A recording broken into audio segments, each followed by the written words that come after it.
or so. And I sure everybody don't know. A member of parliament embarrassing the government. Find himself in a situation involving people, young children. And now the story gone everywhere publicly. So in order to stay out of prison, he hired the best lawyer in the land. But justice must be served. Let this man get what he deserves. The government tried to keep it a secret, but now everybody done hear it. And now they're feeling shame. The minister making headline again. But if the minister lie, lock him up. If he want to cry, lock him up. A prison sentence would be nice for the rest of his life.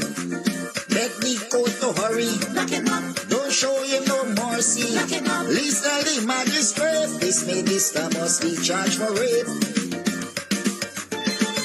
Lock him up. Lock him up.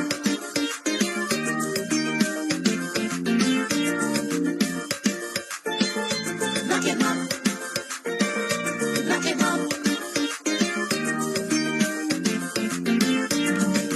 Since this minister find himself in hot water and the DPP trying to toss out the matter, and even though with all this protesting, up to now they can't charge him for nothing because they don't care. They want this story to disappear.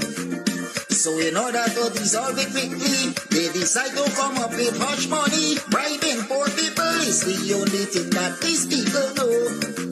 Right now they're just dancing around the case until they get everything in place. And then you're gonna hear the entire case disappear.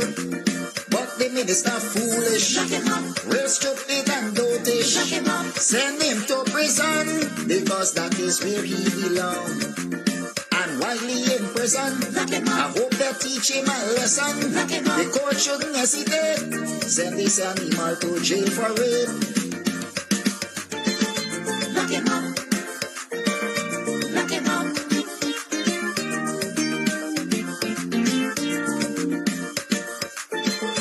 Lock him up. Lock him up. 2 inches of embarrassment is all that the man got. Yet still he got the nerve raping people, children with that. Not long ago in New York City, he showed the thing to a young lady. Though this wasn't right, he invited she over to spend the night.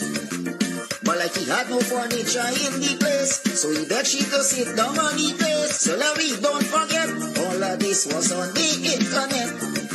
So now is a clear understanding why this minister keep misbehaving. Now we understand he got a weakness for a Amerindian. But if the minister free, lock him up. Wicked, stick and dirty, lock him up. They should lock you up immediately and throw away the key. This man must be condemned. Assign him to the prison system. Hurry up before it's too late. Send this minister to jail for it. Lock him up. Lock him up.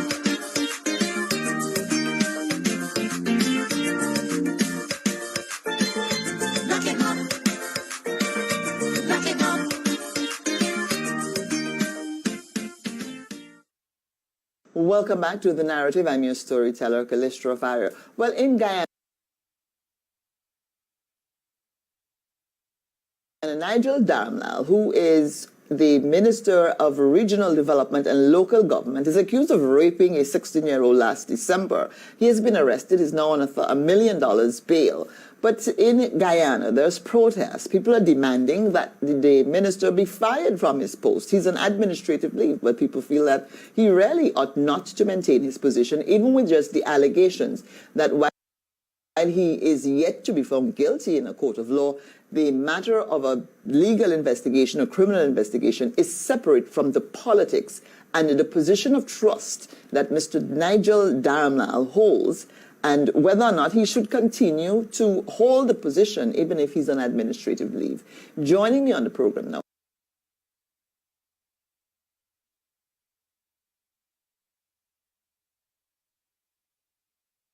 Kams audio son. You burn this wine when I want you shine. The tree of life, them I want you climb, cause them heart no kind.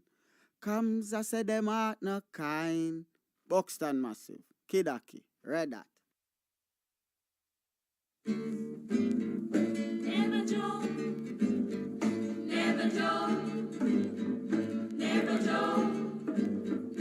Oh, money never, money never, money never, money never, money never, money. Now know what you conniving, money, money never, money never, money, money never, money, money. You can keep your conniving, money.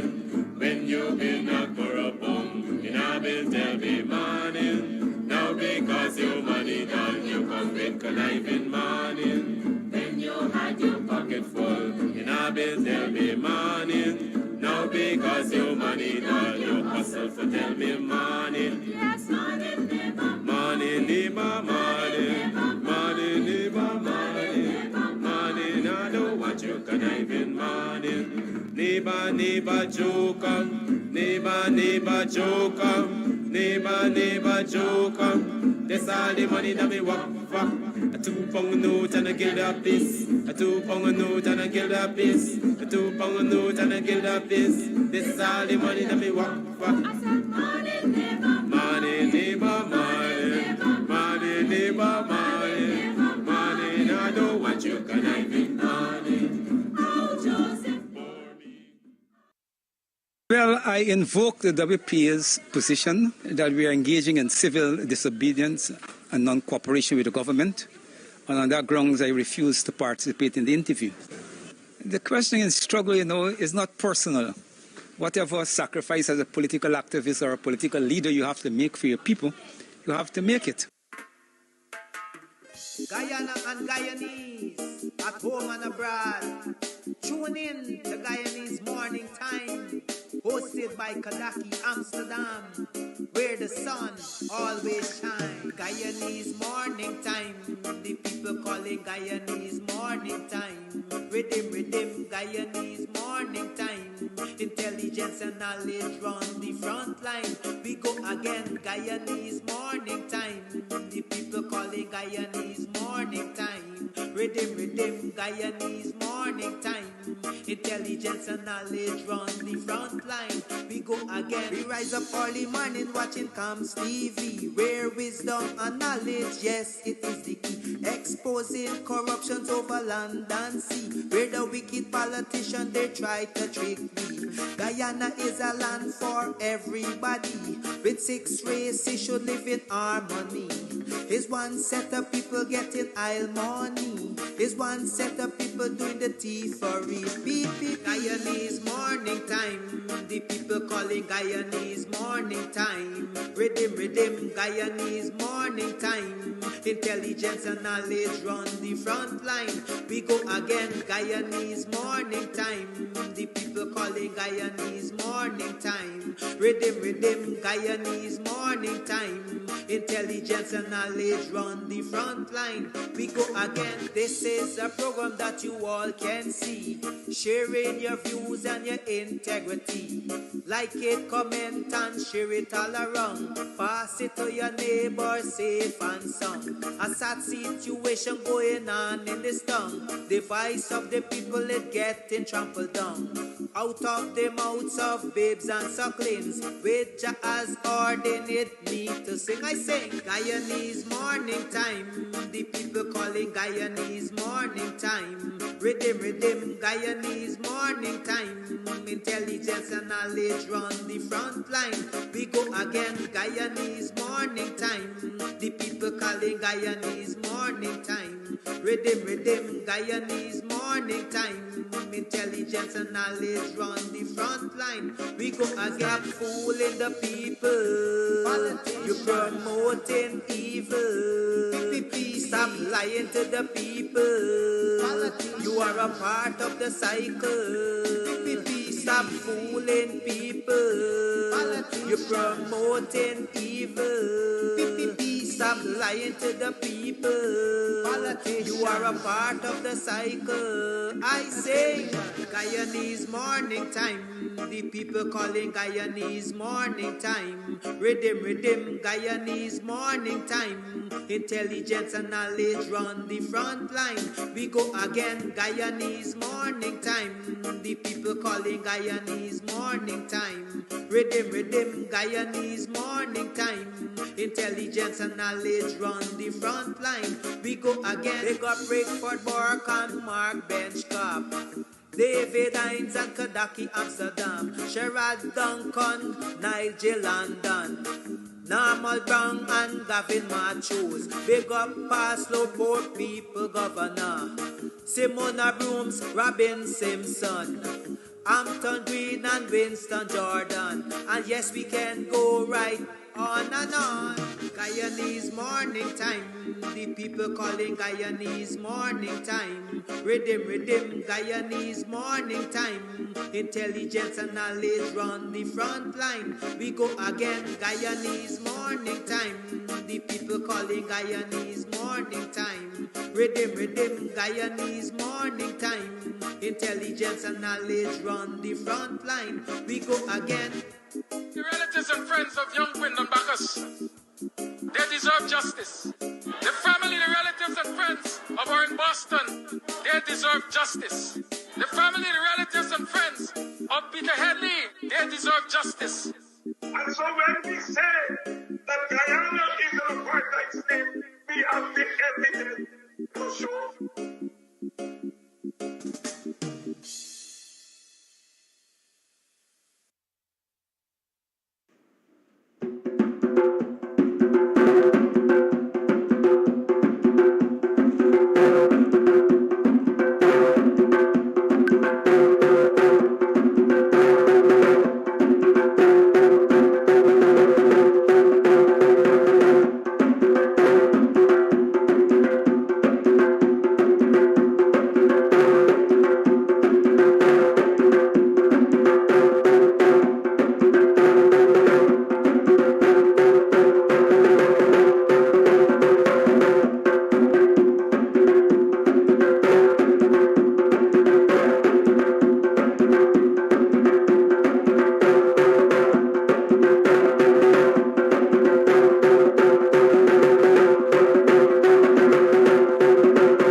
program of Guyanese Morning Time.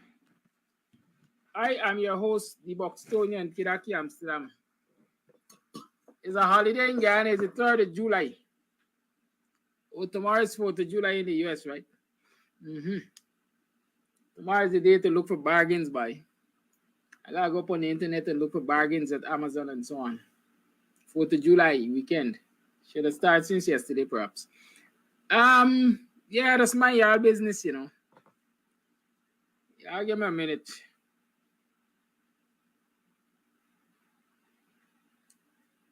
I like the lighting. I left it, man. Sometimes y'all gonna see me in these colors. Yeah. Morning, how y'all been? How y'all been? It feels like such a long weekend. It feels like such a long time since we had a conversation. Welcome to the program. It's 7 hours 22 on the 3rd day of July in the year 2022. Yeah, I'm counting down the days to when my mother pushed me out. Yeah, I didn't born by cesarean section, C-section. I get pushed out. I usually... Oh boy. I have a good inside joke with my friends. Those of you who know me, you see right here, they got 2 dents. I just tell them why those dents are there. But I can't tell y'all. Not in a public way. Well, welcome to the program. How did you spend your weekend? I hope you had a good weekend. What happened over the weekend? Were you able to make some money? Remember, I always encourage you to make some money over the weekend. Use that couple 48 hours or whatever it is. This weekend would be a 72 hours weekend for you. Use it to make some extra money. See what you can do with it to get some extras because you need it. You need it. You need it. 3 years with the PPP in government, 3 years plus and public servants, since you're dying in increasing salaries, you really need it. I know you need it. So make as much as you can. That young lady who contacted me, I assume it's a young lady, by the way. It could be a young man too. Who contacted me and asked me for advice and getting their business to go and so on. Was kind enough to reach out and say thank you. And we had a little discussion. And I came to realize that, you know, a lot of us do business.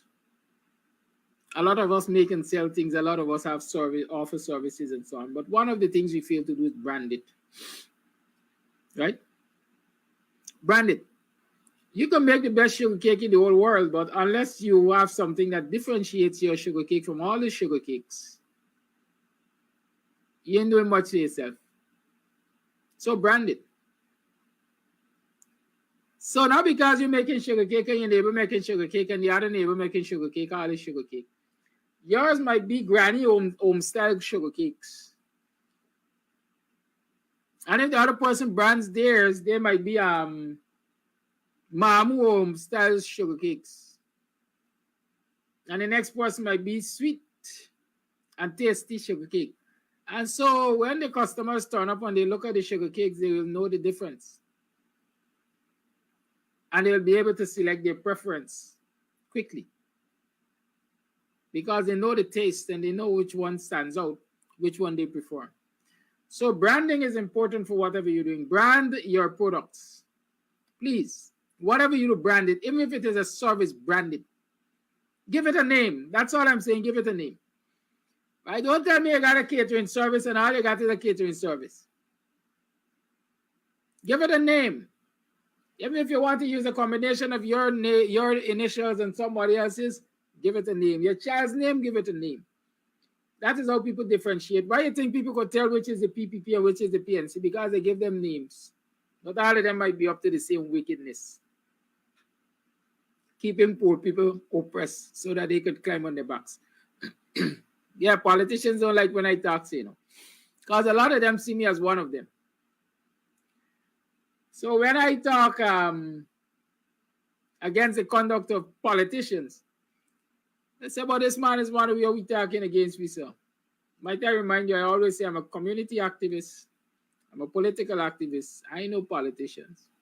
Politicians, be different. Right? I really got the interest of people that I tell you that. I don't know about the politicians. Some of them just masquerading. They're thinking about themselves all the time. For example, I learned over the weekend that people who were national leaders in this country, people who have multi-million-dollar estates,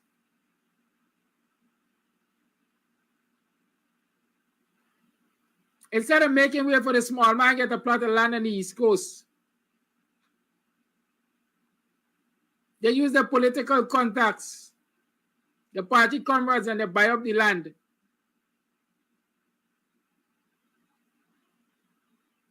Maybe offering inducements under the table to buy up the land. Land that poor people could get. They are not community activists. They are not activists. They don't concern about the well-being of the people. They're selfish. Them as politicians. Covetous. Yeah, I come to tell them in mind this morning. I'm tired and fed up. Seriously tired and fed up. When I look around me and I see, you know, the abuse upon the ordinary citizens of this country, I ask how much longer this will be allowed to take place. How much longer? You got hundreds of acres of land all around this country. Commercial land and domestic land, if I can call it, a housing land, wherever. But an area is opened up where the small man can get a piece of land to build a 2x4. And instead of you look at that and say, all right, let them poor people get the opportunity. You're going to induce somebody with your ill-gotten gains because you want landed too. They're going to bury you on it. I just got for cost.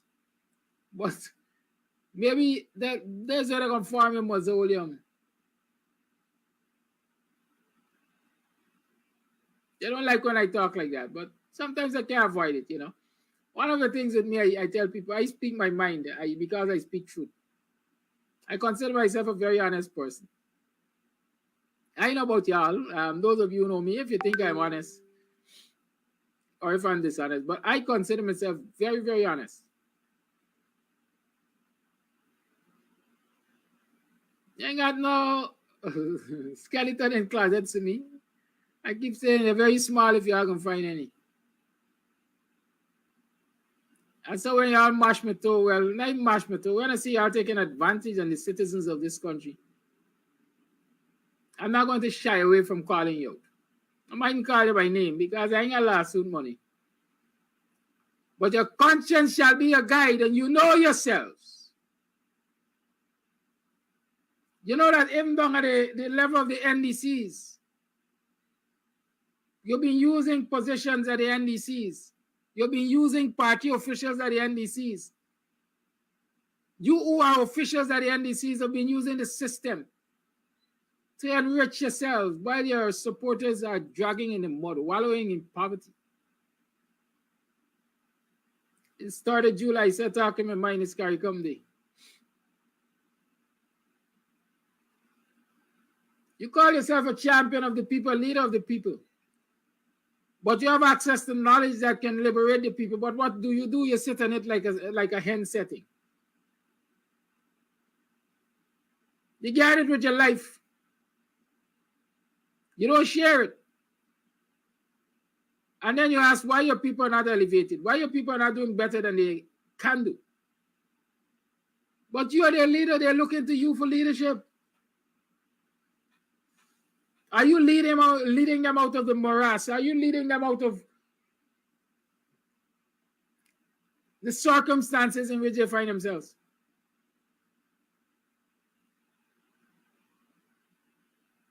Oh, I wrote a letter about it. Oh, I did an article about it. Oh, I had an interview about it. To hell was you, your letter, your article, and your interview. Have you gone to the level of the people? Have you met them in their places of dwelling where they congregate and discussed with them in a language that they can understand? Have you taught? That's the question.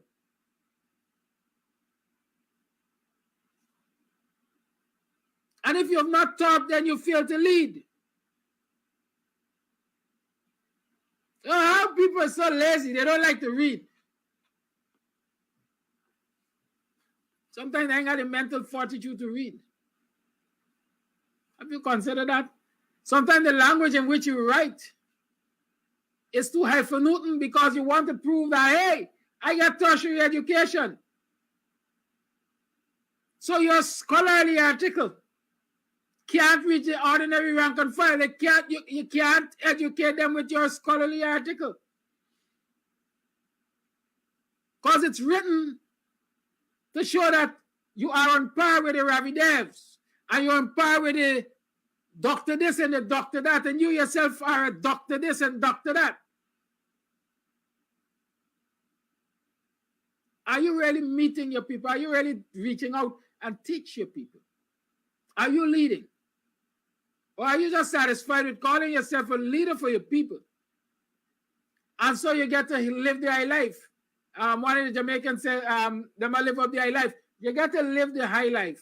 You get to rub shoulders in the corridors of power. You get to go to this conference and that conference and the other conference around the world. And you get access to this funding and that funding and the other funding and that grant and the other grant.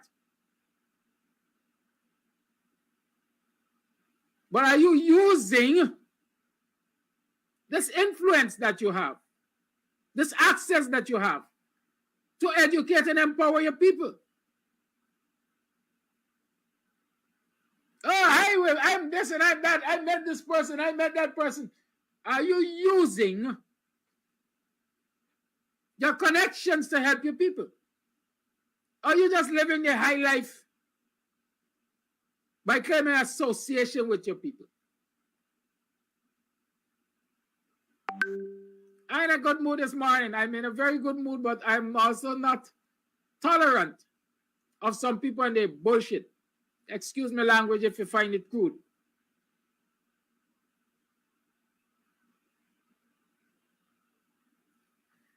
African Cultural Development Association, Apartheid, Reparation Guyana, 1823 movement.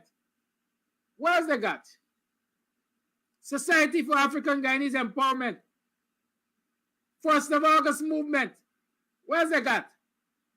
They got 70-something, 80-something organizations in this country that are saying that they are giving leadership to black people.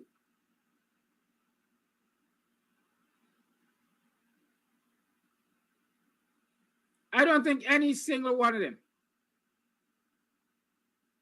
could say that they have a consistent, active presence. Note I said consistent, active presence in the communities, educating black people about the challenges of the past, present, and future, and how to counter those challenges, how to benefit, capitalize on the opportunities which the past, present, and future offer. I don't think there's any single one of them.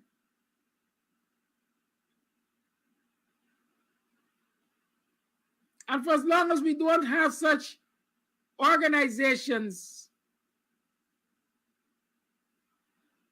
in the communities doing that kind of work, we are going to remain at the bottom of the social ladder. But I say we, and when I say we, I talk about the ordinary working class citizens of this country. Because these so-called academics that are leading or claim to be leaders of us are not doing enough to elevate us. They're doing just enough to say that they're doing, or for it to appear as though they're doing, so that they can collect the pound of flesh and eat lavishly, while the people wallowing in ignorance and poverty, etc.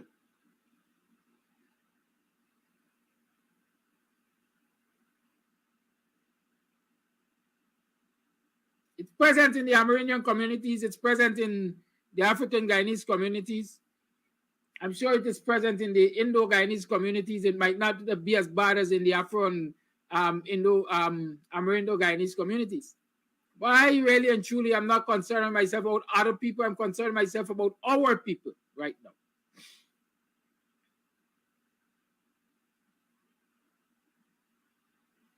And so I decided I'm going to educate our people. I'm going to bring to the attention of our people this video with Ravi Dev at the World Hindu Congress 2014. And I'm going to share it in all of the groups that I have access. And in every group that I post it, some black, stupid leader gonna point out to me that it's 8 years old.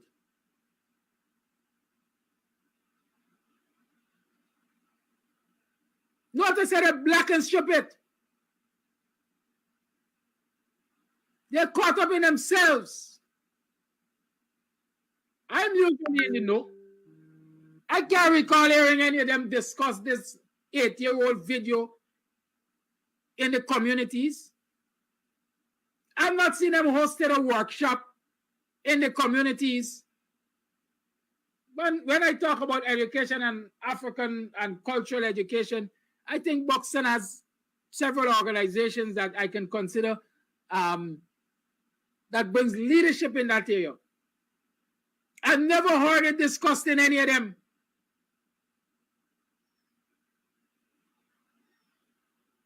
And so this conference might have been 8 years old, but this is new information for the Afro-Guyanese masses. But a lot of the jackasses that we have for leaders are ready to point out, this is 8 years old. What have you done with it for 8 years?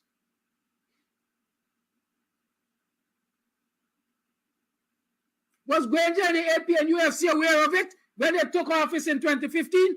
What did they do to come to this?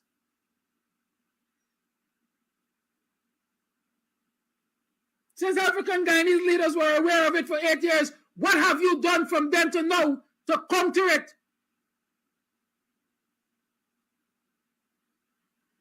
For the last 3 years or so, we are complaining mining license taken away from black people, fuel import license taken away from black people, gold and diamond license taken away from black people, this taken away from black people, that taken away from black people business shutting down and so on.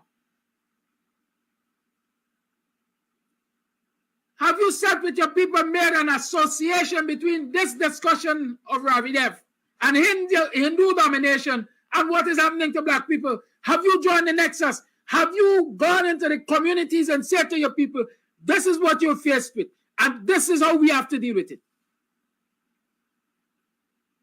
Instead of jumping around the place and say, this is 8 years old, I wrote about it, I had an interview with it, and the person who discovered it,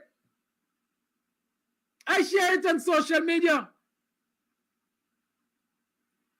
Your people are none the wiser. Have you internationalized it? All the corridors of power that you wheel and deal in, all the access that you got. Apartheid, for example, given the fact that Apartheid came out of a UN resolution, must have access to the UN. Have you sent this to the UN? I said this is what we faced with in Guyana, and this is the reality. It is unfolding before our eyes. ABDO, which has been in existence since Noah was a boy, must have established some international contacts. Have you sent this to anybody and said this is what we are faced with? Help us to deal with it.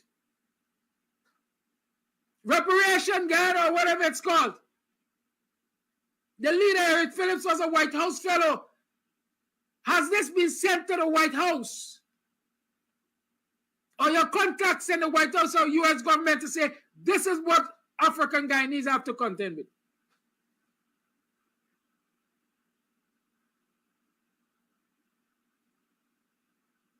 I doubt any of this has been done, but what I'm hearing is, this is 8 years old.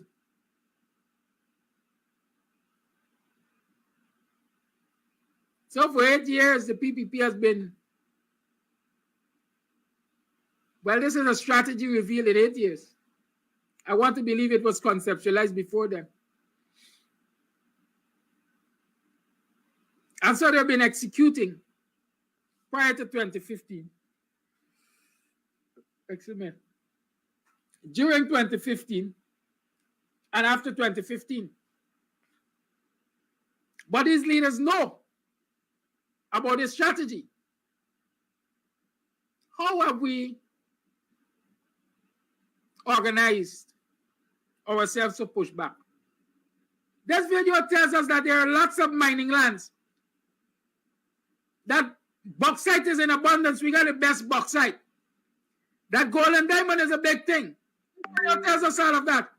It invites the Hindu class, the Hindus from India, to come together and capitalize on it. How many of these black leaders in these black organizations have brought their organizations together and said, listen, we will apply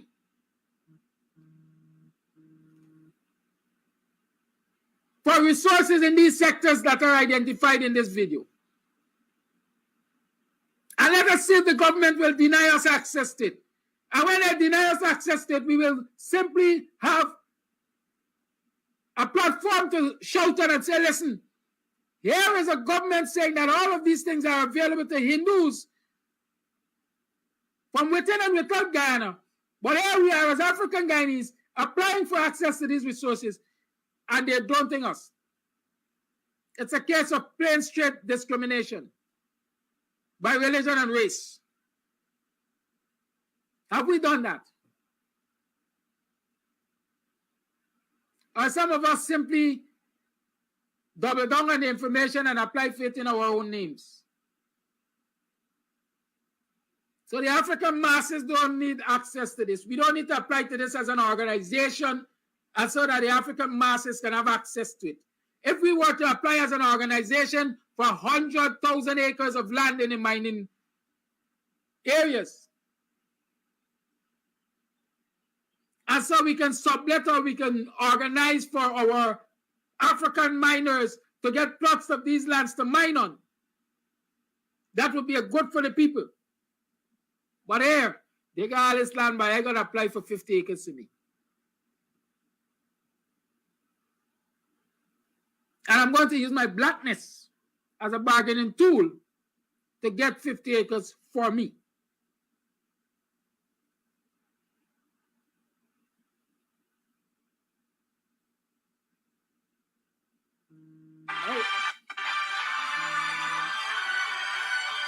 How can I get any respect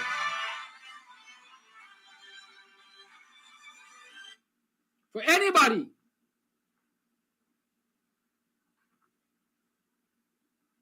who claims to be a leader of a people and behave like that? With all of this information about a Hindu plan for domination,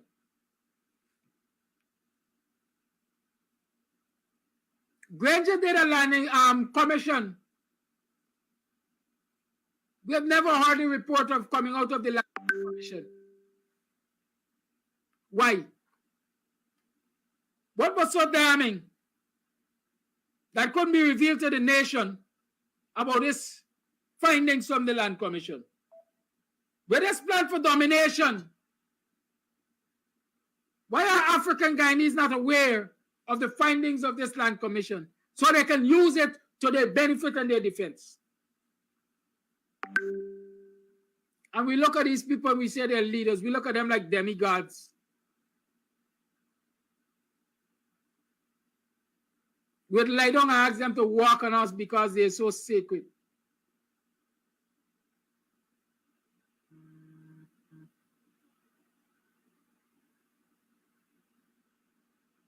And we pay lip service to being concerned about black people. I'm encouraging my black brothers, y'all look closer. My black sisters, y'all look closer. And decide if these people really got your interest at heart.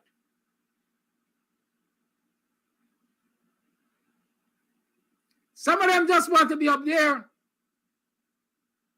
claiming to be your leaders because they use you as a bargaining chip. And then they will get to retire into the sunset.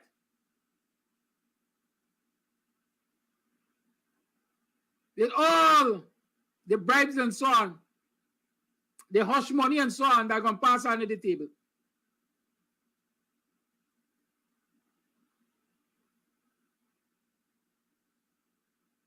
Yeah, it's a cuss out morning.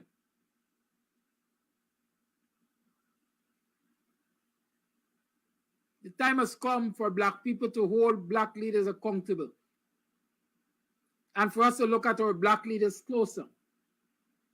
So we could sue them for monkey business.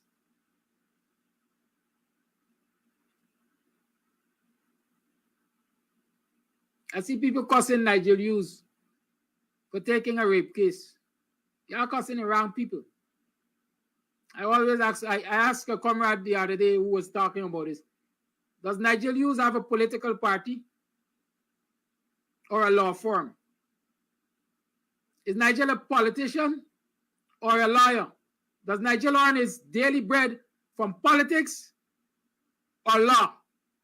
And when you could answer them questions and answer them with sense, you're going to stop cussing Nigel.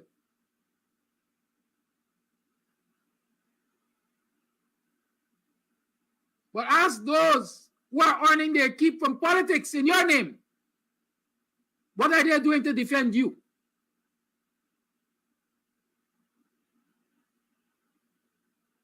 What are they doing to defend you?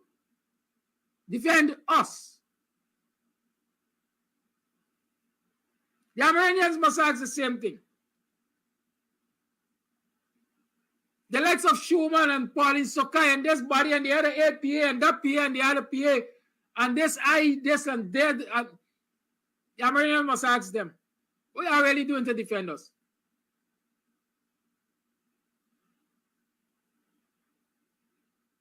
Leaders of the Amerindian community are saying, we are afraid to confront this government because they're going to cut me subvention to the organization. We are afraid to confront this government because they will discriminate me as an individual. What it says to you? The Christian community, the churches, their leaders are telling you, some of them openly, some quietly, we can't confront this government because we know a part of the payroll. They give us subventions. What are these subventions used for? To give the pastors and priests and so on bigger vehicles? At the expense of their congregations, their congregants? Citizens, we need to open our eyes. We need to stand in defense of us. I see a lot of people crying and hollering and bawling about the outcome or the outcome thus far of these rape allegations against Darmlad. And the fact that, according to them, the young lady said she doesn't want to continue. See people hollering. The system pressured the young lady. The system failed. Again, they're cussing Nigel because he said, let the system work. A lot of people misinterpret his statement. Let the system work.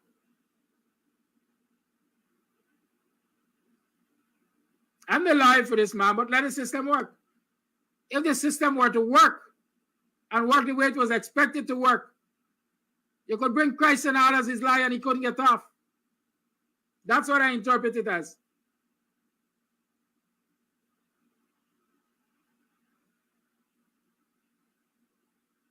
But everybody groaning. But nobody is taking the kind of actions that will ensure that the system will work the next time, or even in this instance. Because when those are in power contemplate misusing the system, they will have to also contemplate the destruction that is likely to follow. Nobody has considered that.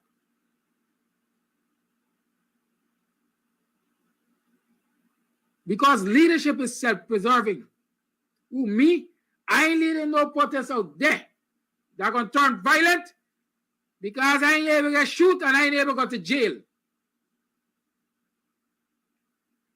I don't want to take a moral responsibility for the chaos and the destruction which might take place. So I save it myself, but I lead it. Or you could lead and you're willing to take a bullet for your people. Or you could lead and you're willing to take incarceration for your people. What kind of leadership is that? You only want to lead for the niceties of leadership. So the Amerindians must ask their leaders, why we are not out there in hundreds? Because this thing directly affects us. Why?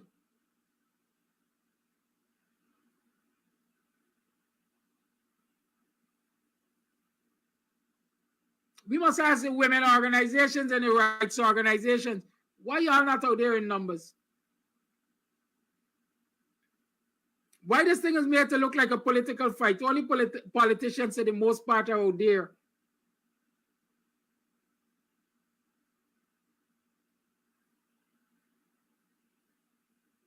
You see, one of the things I know, and that is why sometimes I stay away from some certain issues. Or stay away from being in the forefront of certain issues. When politicians get deeply involved in certain issues, it is easy for the opponents to say this is political opportunism. And there's no real merit to this fight that they're fighting out there. This is political opportunism.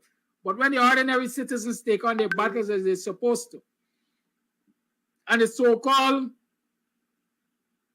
what I call them, civil organizations take on these battles as they are supposed to, then people are forced to pay attention and forced to act. So where are all of these civic organizations, civil society organizations? Where are they?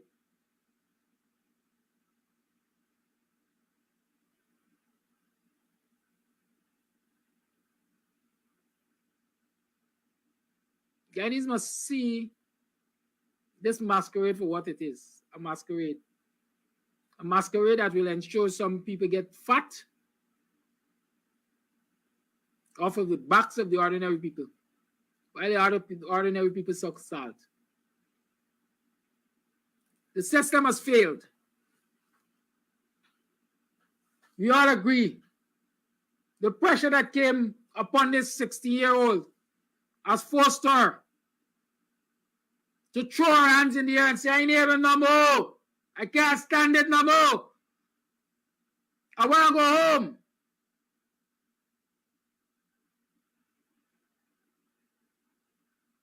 And with that, friends of the alleged rapists start throwing their hands up in the air and say, yeah, we win, we win, we win.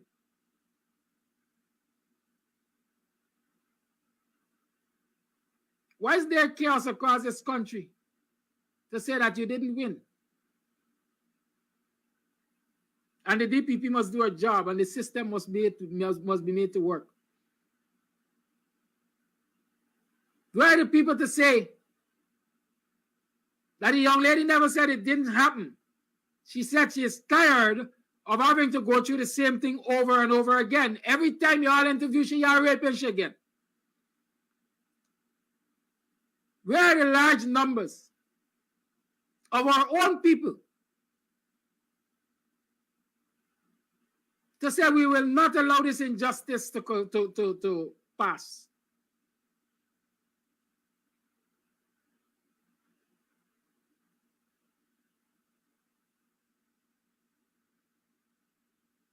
Where are the priests and pastors and the Majis and the Brahmas and all of them? Where are they? to say this is an injustice and it must not be allowed to happen.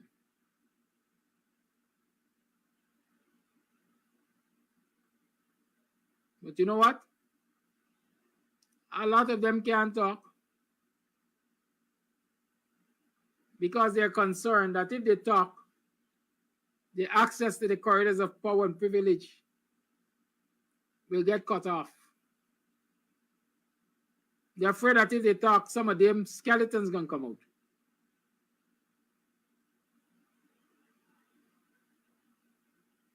You think it's only Darmlal and friends have been involved in this nonsense of raping Amerindian girls? I'm sure there are lots of others.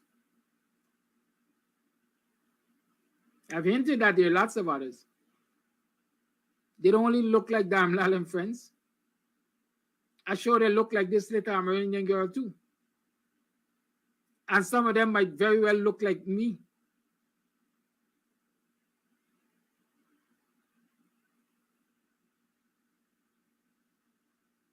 I'm sure of that. And so a lot of people are scared to talk, scared to confront the system. But they're rejoicing in being able to feed at the table and get fat. And tell themselves they're living a better quality of life than the ordinary man and woman. And they have to keep the ordinary man and woman right where they are.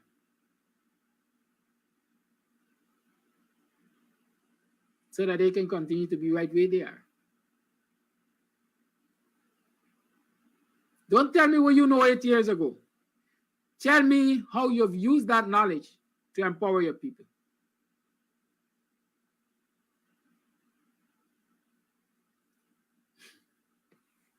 Sometimes I don't like to make it personal. But I'm going to say to you, I have a document on my computer. So you have to try hack the computer and look for the document. That tells me how many of our so-called leaders got land in excess of that, land in excess of what they need across this country. I can tell you the areas where they got land and how much land they got.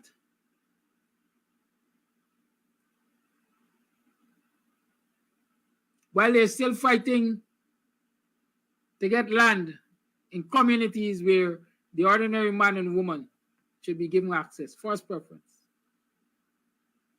I can tell you who got mining lands here and there, who got what. Who is involved with who in business, although they're on opposite sides of the aisle.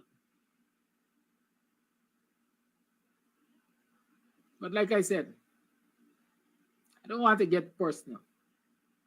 I want the eyes of our people to be opened and for them to see those who are masquerading as leaders as masqueraders.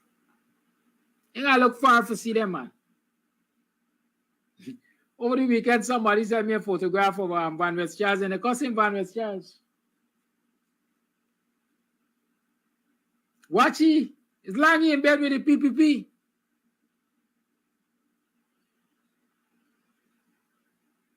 Well, now you realize that according to you, Van West has been in bed with the PPP a long time. Why only now? Why you asleep all the time?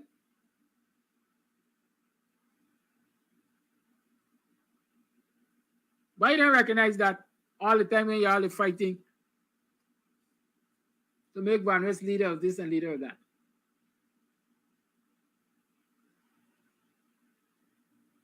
We are not diligent enough. Is that what you're saying?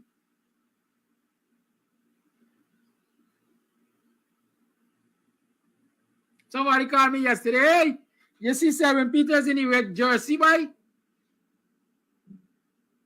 Selwyn has always declared that he has friends in the PPP. What's wrong if he chooses to wear a red jersey to go to the event?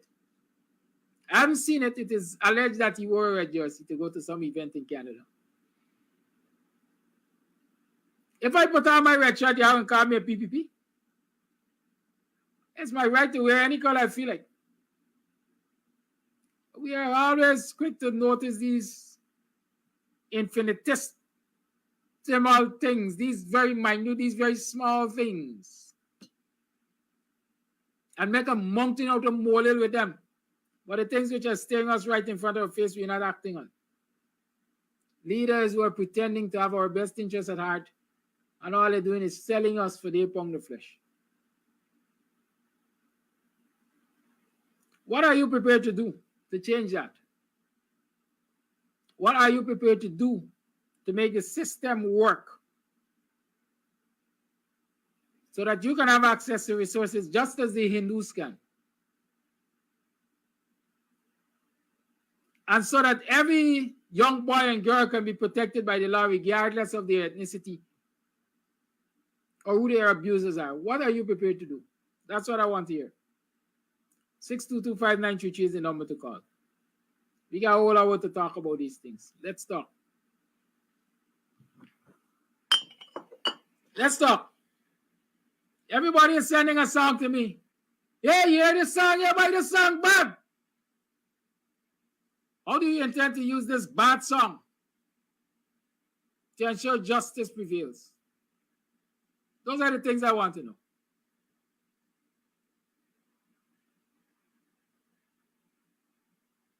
Right? Those are the things I have an interest in. Nothing else. Y'all could tell me though. I know we're going to work. Be in business. Lines are open.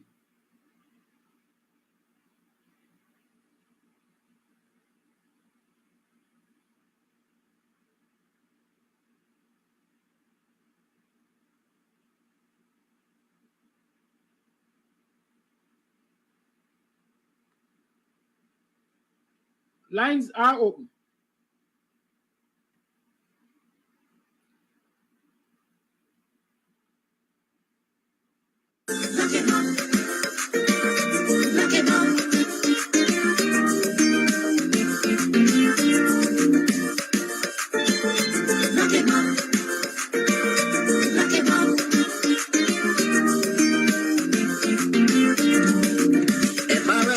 And I sure everybody don't know. A member of parliament embarrassing the government.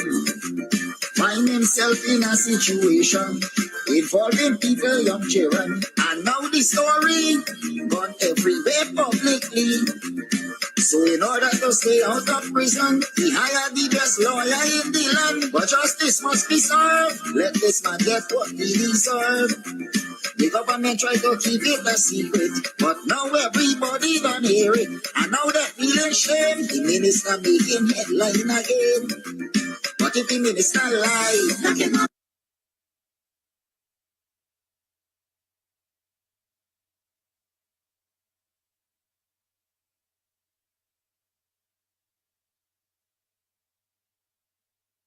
The 21st century, that sinister agenda. And that's what Charandas is continuing in India. And that's what the short man, former finance minister, was seeking to cultivate in the Middle East. I bet my last dollar, because I know we got information on all of them. So, and that's also part of what Mr. Rickford Bork had pointed out about the whole Hezbollah connection with the Mohammeds. I'm saying that. These are my sentiments. All right? These are my sentiments, and I'm entitled to say what my sentiments tell me I could say on free speech, on free political speech. Now, accountability. Because when these things are happening on the wrong side, we vote for persons at the ballot box to hold the system accountable. That's the purpose of voting. We vote for representatives to hold the PPP accountable, but the accountability has been deficient. We have some political leaders, some, not all, who we need to chase from amongst APNU. Equally so, we have majority of the PPP who we need to also chase from Guyana's political platform. So when we talk about chasing PPP, there are a whole lot of African Guyanese political leaders in APNU who need to also go their way. Because they are claiming to want to help us. But when you evaluate the help is coming up short. On death squad killings, it came up short for 23 years. Tell me that Corbyn was in the militia. You tell me it takes 23 years with the training of Corbyn to understand that we were digressing rather than advancing? I'm talking about accountability now. And I'm showing you how long our leadership has not been accountable. Ever since the Corbyn days, how could death squads be happening where police can't put on uniforms to go to work? What was our leadership doing then? Okay, we got Winston Felix came in the ranks. And he was a minister in government, citizenry. They had the commissions, they had the evidence for accountability and did nothing with it thus far. We got to look at ourselves. I know a lot of people are going to be vexed with what I'm saying, but we got to look at ourselves as well and force ourselves to demand better leadership. You can't tell me for 23 years, then now 3 years is 25 years. We're getting this amount of abuse, and our leaders are telling us to be patient. While we were being patient, we were economically downsized and marginalized. While we were being patient on the economic front, we were economically marginalized. While we were being patient on the security front, we witnessed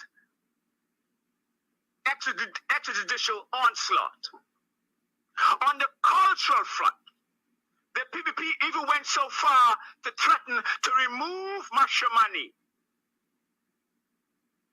Look at our culture today. It's gone. There are three things that are pillars in a society for which we must be accountable for. Our culture. Our people without a culture, our culture is being depleted. Our people without economics, our economics has been downsized and marginalized. Our people without security, left to the winds. So when we talk about economics, culture, and security, our leadership has not been sufficient on those three pillars. So what kind of grade can we give our leadership? Our leadership went into parliament, formed a quorum to form a government. Our leadership is part of the government.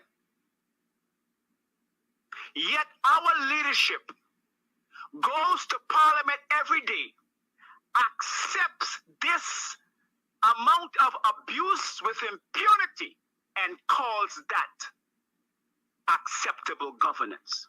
Of course they're calling acceptable governance because they're part of it. You mean to tell me this amount of wrong that's happening and you still sign up for duty? This amount of wrong is happening, Comrade Norton. This amount of wrong is happening, Comrade Granger.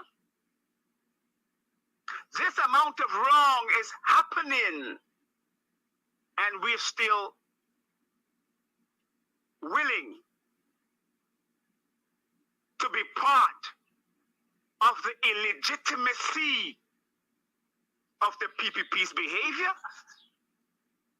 what do we do about the illegitimacy of the PPP's behavior? That's a question I want Comrade Norton to answer. I want Comrade Granger to answer. What do we do about the current conduct of the PPP's illegitimacy? I didn't say what do we do inch for inch. I said about the illegitimate behavior of impunity. Can we say that we should show up and be a part of that when the PPP are outside the parameters of the Constitution? They're not inside the parameters and complying. They are outside of the parameters. And we are still willing to say, let's be a part of that. At some point, Mr. Granger, head of the list. At some point, Comrade Norton, we have to say, and I think that time is now, that while we respect the Constitution, while we may respect the quorum which we signed up for in Parliament, in 2023, we can no longer accept this type of conduct that is so far outside of the Constitution, because our oath is to accept that which is in constitutional parameters. So it's a distinction.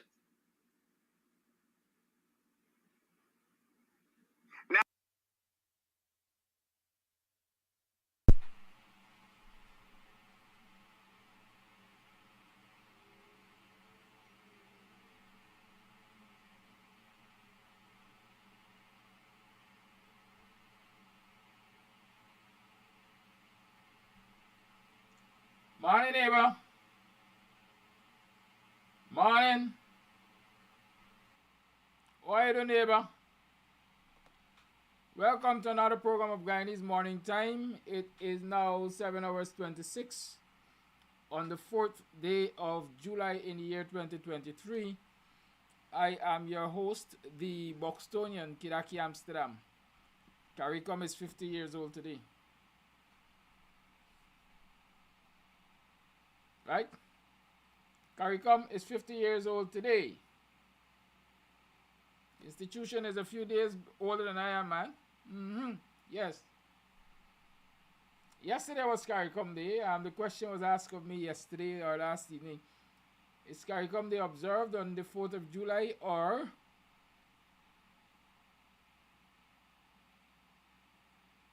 In fact, to be exact, I think the question is CARICOM Day today, as in yesterday, or is it on the 4th of July? And so, from my recollection, I grew up knowing CARICOM Day to be the 4th of July. It is the 4th of July, 1973. But the observations, the observances, commemoration, if I can call it that, is done on the first Monday in the month of July. That's what I know. Right? Where that changed over time, I can't tell you. Right? But I know in the most recent of times, CARICOM Day is observed on the first Monday of July. But today is actually the date of the establishment of CARICOM. Good? Lots of activities are going to be taking place. I see Hakeem Jeffries and Blinken and so on, and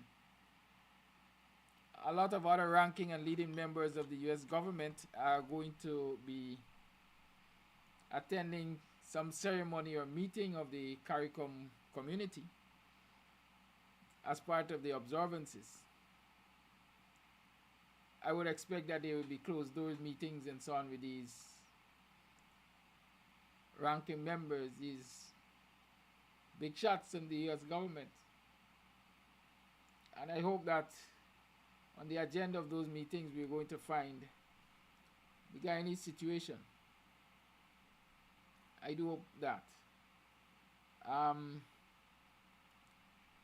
But as we say, time will tell. Let us watch and wait and wait and watch. But while we're watching and waiting and waiting and watching, let us not do so idly.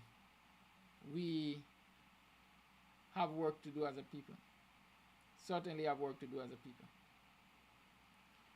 As you might rather suspect, the discussion for this week, quite frankly, because I see this discussion as an ongoing one, is the quest for Hindu domination and Indian domination in this dear land of ours, and how we are going to handle it as a people, as an African people, as non-Hindus, which means as Muslims, as Christians, whatever your religion that is not Hindu. How will we deal with this quest?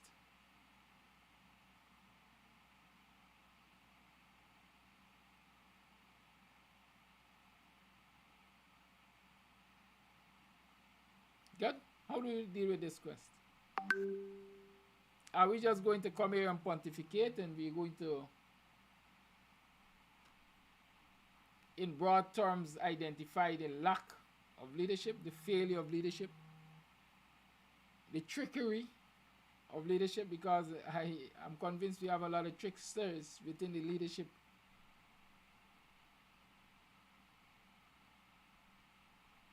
How are we going to deal with that?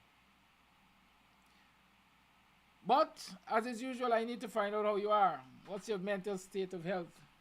What's your physical state of health? How are you coping? How did you pass here yesterday and last night?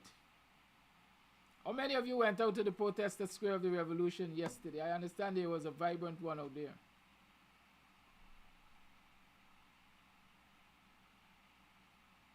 I understand the policeman made a comment on the protest. Is that a sign? Is that a sign that the message is getting to our brothers and sisters within the ranks? Is that policeman going to get an easy time after yesterday?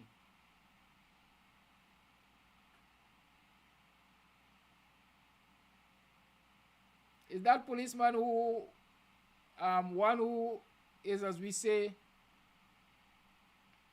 is willing to take a bullet for us, is willing to bite the bullet for us, is willing to bail the cat?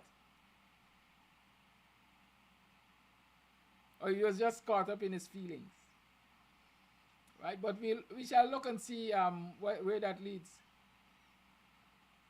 But did you make money yesterday? Were you able to take care of the things that you need to take care of as individuals to ensure that you and your family and so on, and your community and so on, are in a good place, in a better place? Did you make money? Did you have a side hustle, or you were strictly on your 8 to 4? 8 to 5, 8 to 4. I see somebody saying your volume is low. Cecile Ogle. Cecile, I'm sorry, I don't have much more volume on my devices here. Let me see. Yeah, I don't have much more volume on my devices. And I'm afraid to open my mouth. Y'all don't know the sacrifices I make, or we make, to do these things that we do. As I speak to you, I got a serious problem. But I will get through the next 2 hours or so, and then I'm going to attend to it. Right? It is what 50 brings you. 50 brings you that. Yeah, 50 brings you that. I don't, it's not everything I need to tell y'all, but sometimes you read through the line. I can't shout too much and so on. But yes, did you stick to your 8 to 4? Were you able to do better than your 8 to 4? Did you sleep well? Or you had disturbances in your neighborhood for whatever reason? Whatever happened, I am hoping, I do trust that you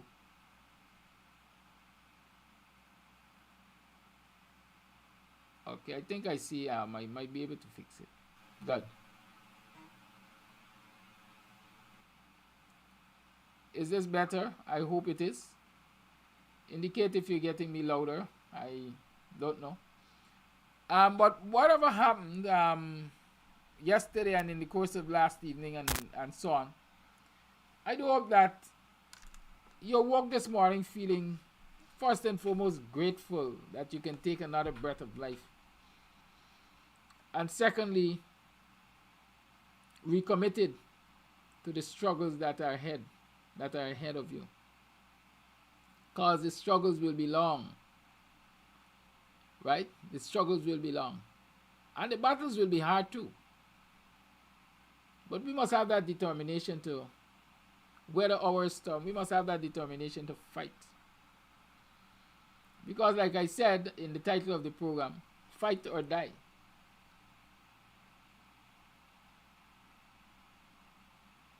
Right? Fight or die.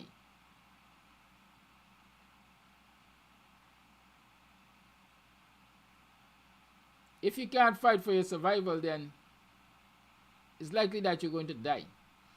And some people, when they heard about death, they believe that it is only physical death. Right?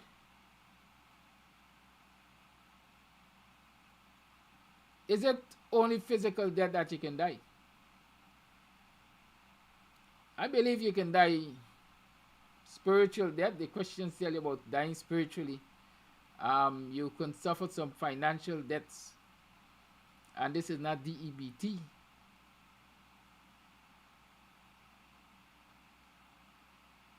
Right?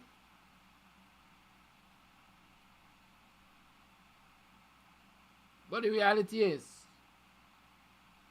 if you don't fight, you're going to find yourself marginalized.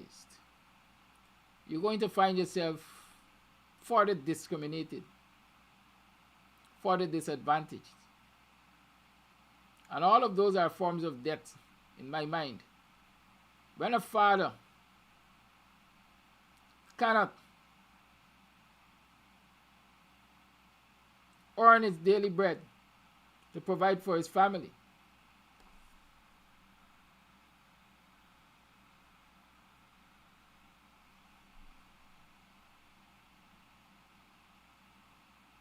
real fathers know how that eats them inside, as we like to say, how it kills them.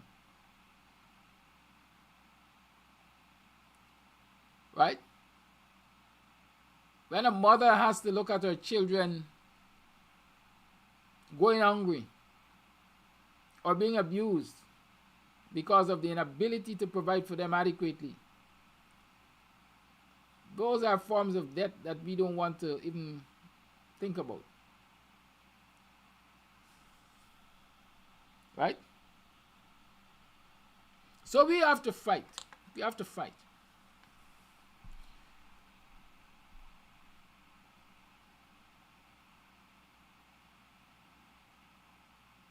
This morning I want to analyze a couple of issues which would have taken place over a short period of time or over a lengthy period of time,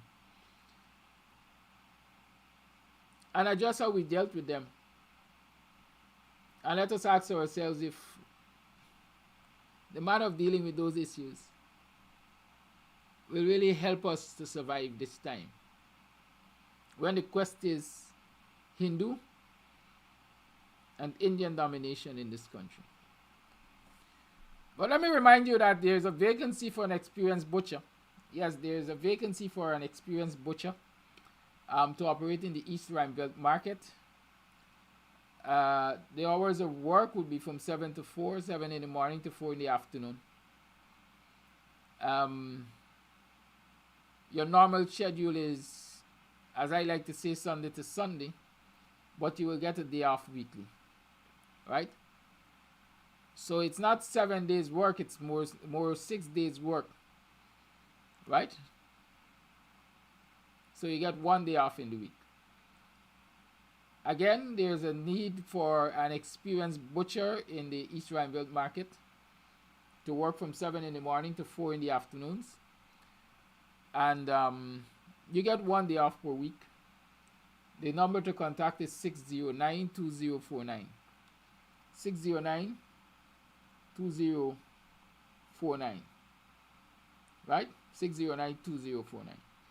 Yet somebody is asking if the police could be an infiltrator. All of those things are possible. Because we know that when we go there to protest, we have all kinds of elements in our presence. A lot of plainclothes police. Some tell you they're members of the media. Some tell you they're social media influencers. Some tell you they're bloggers. They tell you all kinds of things. Right? But like they say, you can look at a barrel as full or half empty or half full.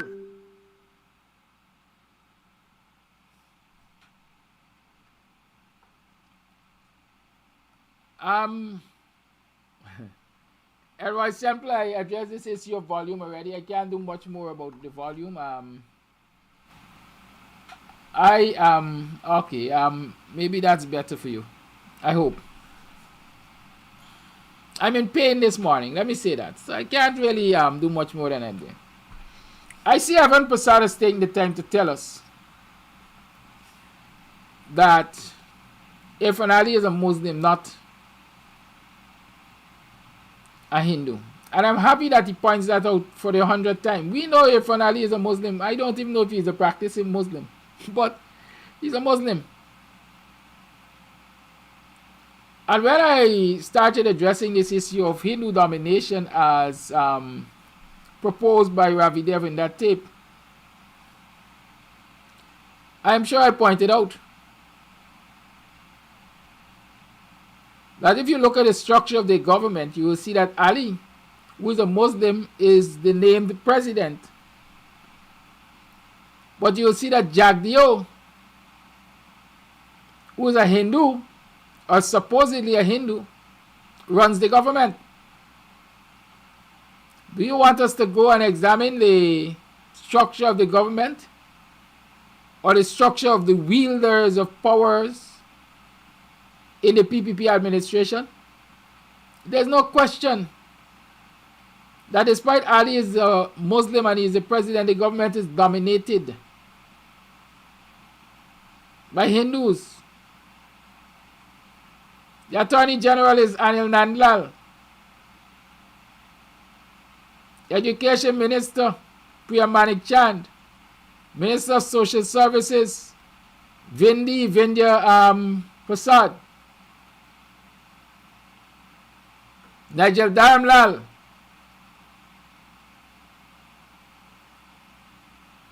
Regional Development and Local Government, and so on and so forth. Right? Don't look at who is named president. Look at who controls the government. Look at who wields the power. And you will come to realize that the PPP government is dominated by Hindus. The power wielders are Hindus. And many will want to say I'm trying to create religious division and so on. I have no interest in creating religious division. I would love to see a united Guyana. But I can only address the issues as I see them. I can only analyze and comment on what is right before our eyes. I don't have to, as I say, you don't see it in the day and go and look for it in the night with a jog lamp. Ravi Dev in 2014 representing the PPP at a Hindu Congress in Suriname had a lot to say about Hindu domination in Guyana, and quoted or informed the meeting that he was speaking on behalf of and for the government of Guyana, and that his speaking points, his talking points, came from no other than Dr. Singh. Who is Dr. Singh? In 2014, Dr. Singh was the man who controlled the country's finances. He is the finance minister. In 2023, they say he is minister within the ministry of the presidency or something like minister within the office of the president with responsibility for finance. Same thing. As we say, same shite on a different day.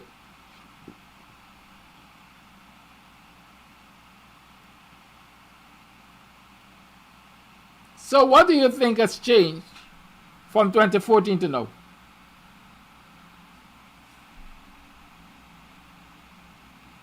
What do you think has changed from 2014 to now? The only thing I think has changed from 2014 to now is that plan to dominate Guyana, to dominate non-Hindus, is being executed. And it might be executed at a rate faster than you even recognize. I saw in yesterday's program somebody said, oh, that is why we are seeing so many Bangladeshis, I think, in Letem, or whichever the region they identified. I can't remember clearly, but they say that there is some part of Guyana where there is an extraordinarily high number of Bangladeshis.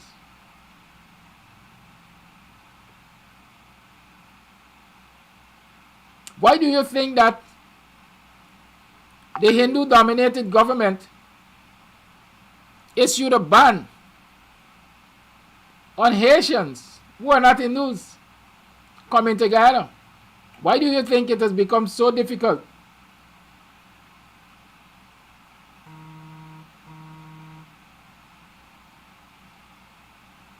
for people looking like me, people who look like African Guyanese, black people, to come to this country? Why do you think they make it so difficult?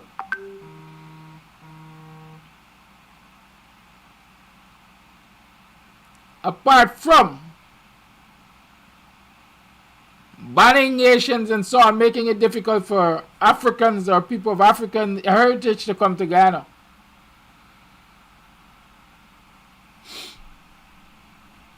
they make it hell for African Guyanese, Guyanese of African heritage,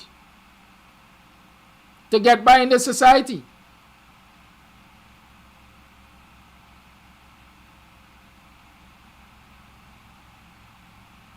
Do I have to remind you that as soon as the PPP went into office, by whatever means,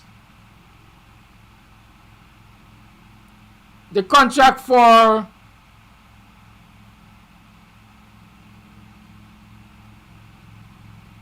mortuary services that was held by the Lycan family, maybe since Noah was a boy, was taken away from them and given to an Indo-Guyanese operating out of the Lear Frontier Cemetery there. They call it Memorial Guyanese or something like that.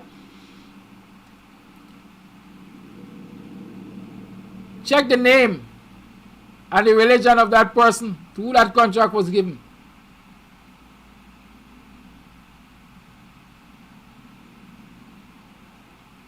Do I have to remind you that an African Guyanese brother who was able to import fuel, who had a valid fuel license,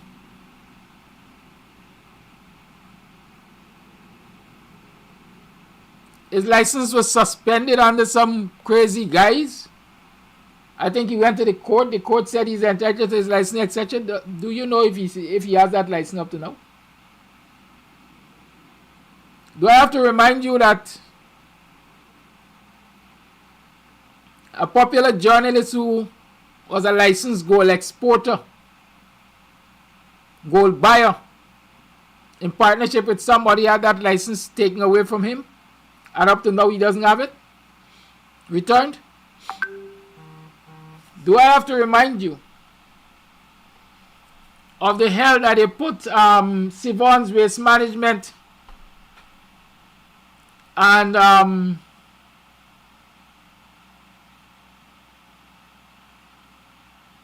Car Care Enterprise, I think, the owners through for lands that they were allocated for the growth and development of their business? And these are lands I'm telling you about that were acquired legally through a legal process.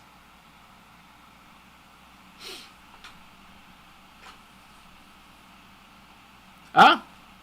Do I have to point these things out to you for you to understand and recognize how the Hindu domination of this economy is taking place. Do your research, you will find out, for example, that development that they talk about on the Linden Suzaik Highway, Silica City. Do your research and find out what percentage of Hindus own the lands there.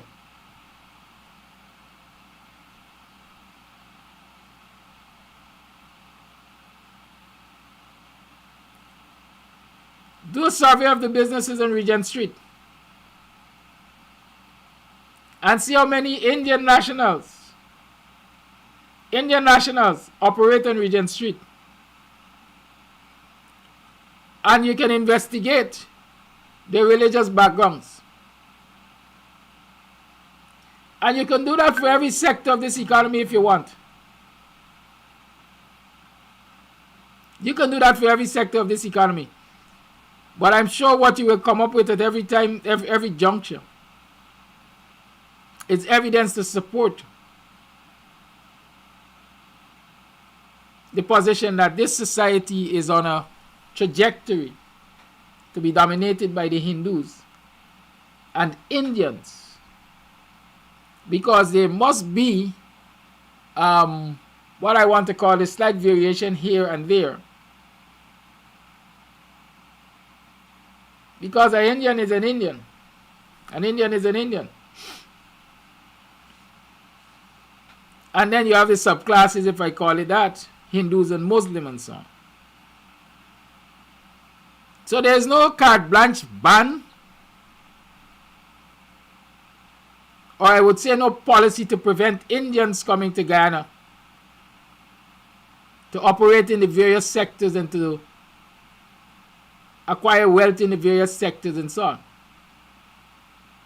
But there's certainly a preference for the Hindu presence. Let's not run from that. Somebody asked me the other day, how it is when you look around the society, you see so many quote-unquote young Indian men and women acquiring wealth in the society, as against young African Guyanese men and women and men and women of other ethnicities in this country. The disparity, you see the disparity.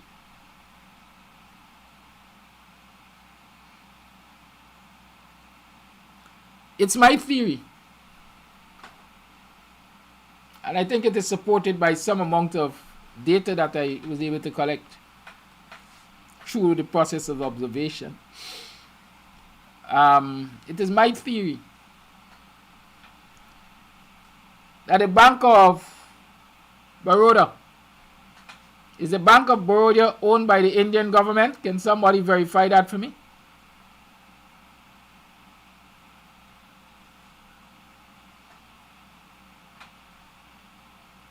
Who are the real owners of the Bank of Baroda?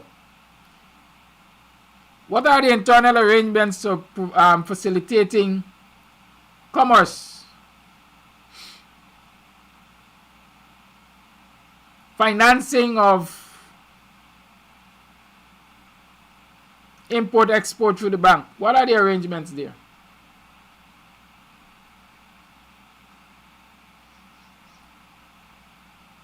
What are the arrangements or the understanding, the philosophy, if you will,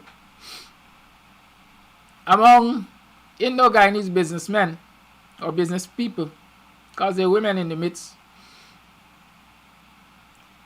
when it comes to startup businesses?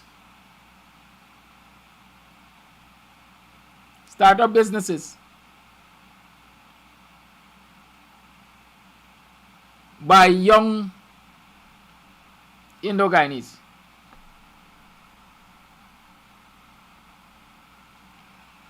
Do you know a lot of the mobile businesses, whether they're selling provision or whether they're selling clothes or whatever they're selling hardware, these businesses in the cantors and so on, the mobile businesses,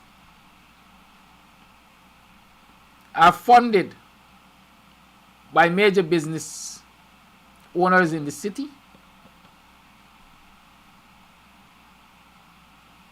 Do you know that? Do the research, for example, on, and this is no small business, e-network,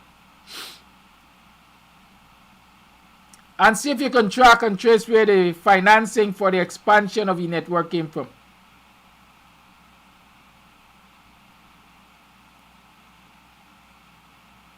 I think that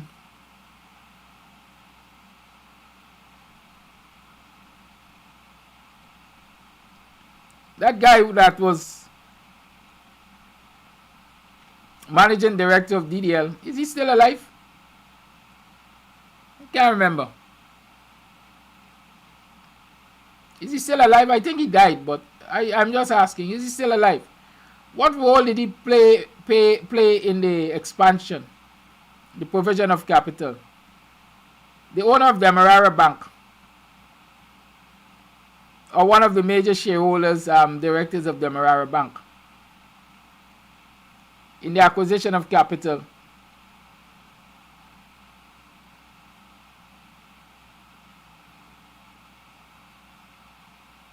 for the expansion of e-networks. Those are just some of the things I want to throw there for you to analyze them.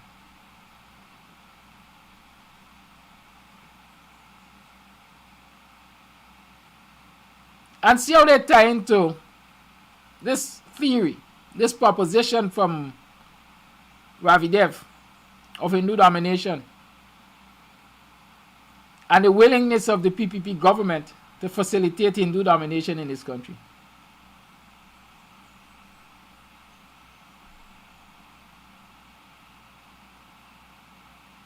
Right?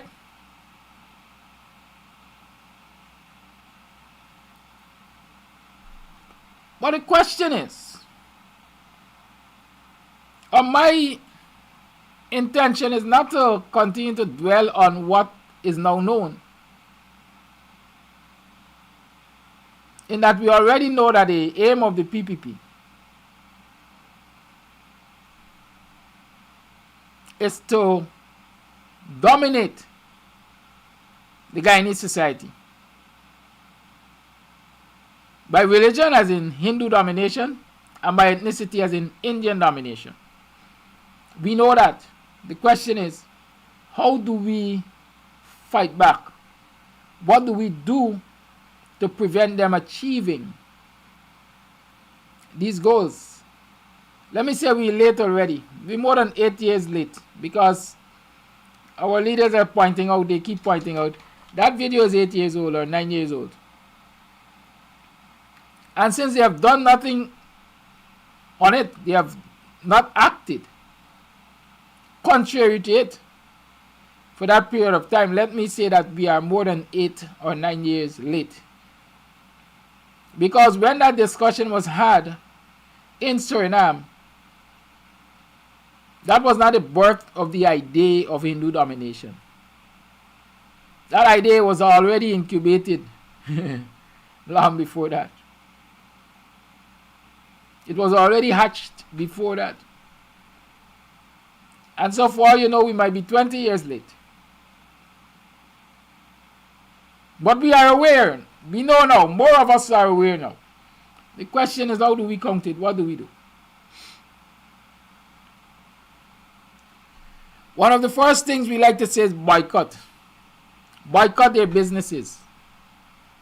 If you boycott their businesses, they will not experience the kind of growth that will first and foremost encourage them to stay in business, or perhaps even stay in the country. We like to say that. But have we yet come up with an alternative? When we boycott the Indian merchants, the Hindu merchants on Regent Street and around the country, who are we turning to?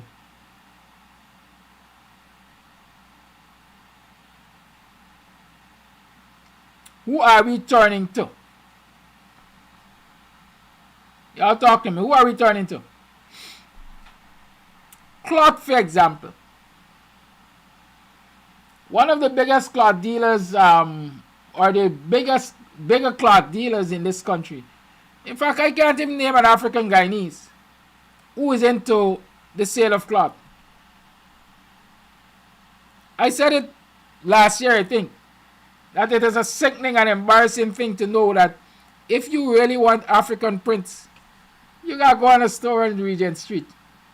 A Hindu national will sell, a Hindu Indian national perhaps will sell you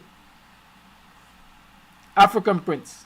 There's no storefront on Regent Street that I can name off the top of my head that you can walk into and buy African prints. At least not on a large scale. So who are the cloth traders in this society? People that wear clothes. Black people love their curtains and so on. The majority of the public service is black. African Guyanese, they gotta get uniforms. Who are the importers of cloth on a large scale? So if we say boycott the cloth sellers, for example, who we turn into for cloth? I have the name, for example, of the suppliers of military uniforms in this country. They ain't black, you know. Even the importer of the cloth, because military uniform is specialized. The material, police and the joint services, let me say, specialized materials. That is a multi-billion-dollar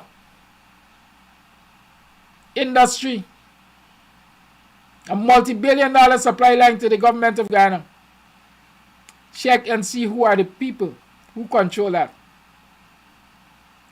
When we boycott, who are we turning to?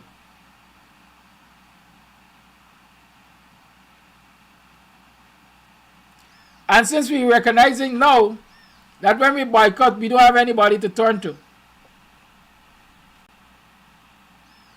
the answer to that, for me, is for us as a people to provide a solution to that first problem. When we boycott, who are we turning to? And I'm talking about cloth, for example, right now. Remember the Rihanna House of Fashion? Or Mackey's House of Fashion, what do you call it? Rihanna House of Fashion. I think that was one of the closest we ever came to having one of our own in the fabric business on a large scale. What became of that? With the death of Mackey or whatever his name was, that died, right?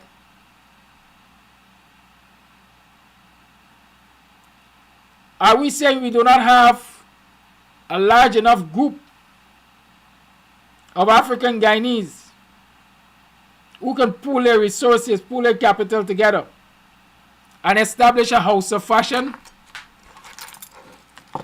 I'm calling it loosely that. And there are enough Guyanese of African descent with access to capital in the diaspora or right here at home who can pool their resources and become major suppliers of cloth in this Guyanese economy?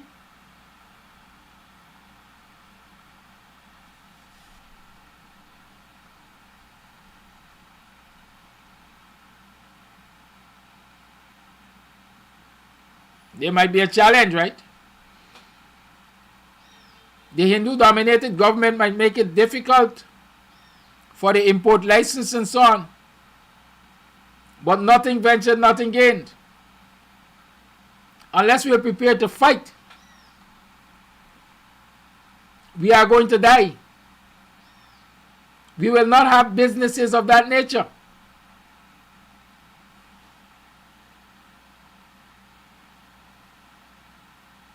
How about that?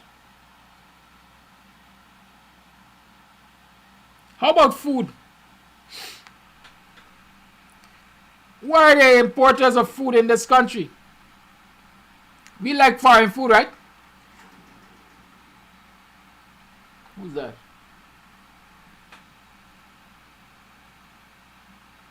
We love foreign food. Somebody's at my gate. Let me just push up my head and answer them.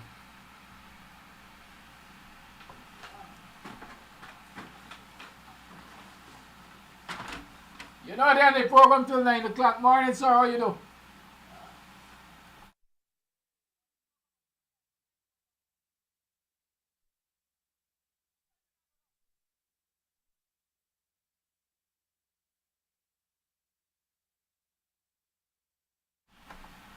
Be a strain, folks. Give me a minute. I could tell you who they're at my gate, but it ain't always necessary to tell you that. Somebody's at my gate. I gotta let them in.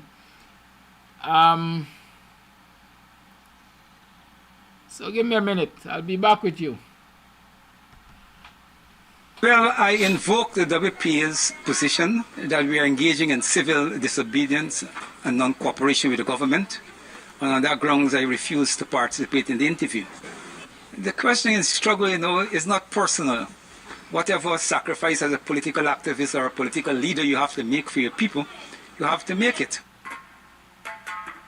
Guyana and Guyanese, at home and abroad.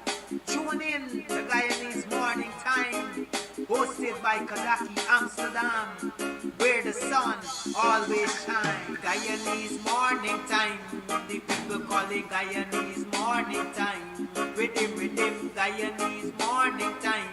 Intelligence and knowledge run the front line. We go again, Guyanese Morning Time. The people call it Guyanese Morning Time. Rhythm, Guyanese Morning Time.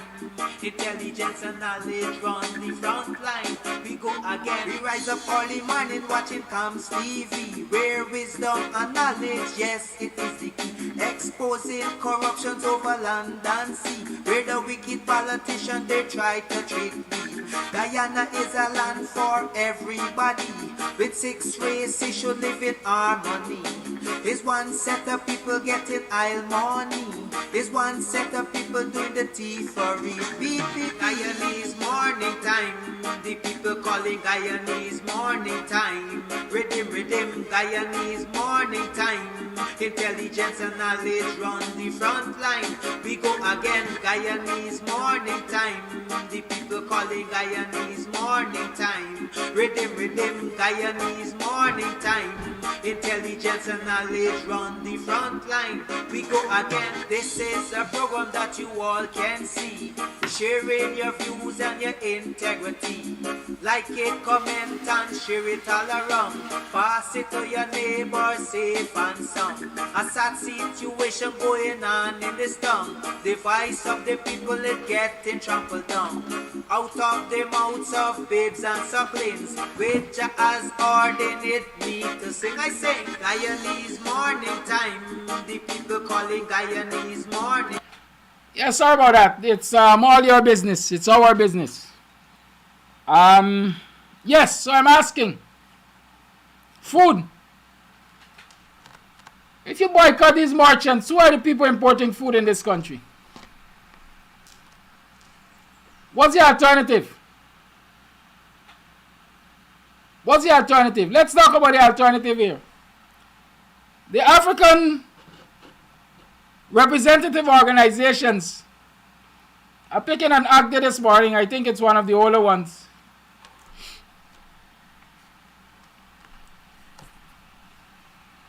Is there any data collected by these organizations? Can I turn to any of these organizations and say, well, I want to know what is the most consumed item of food among Africans in this country?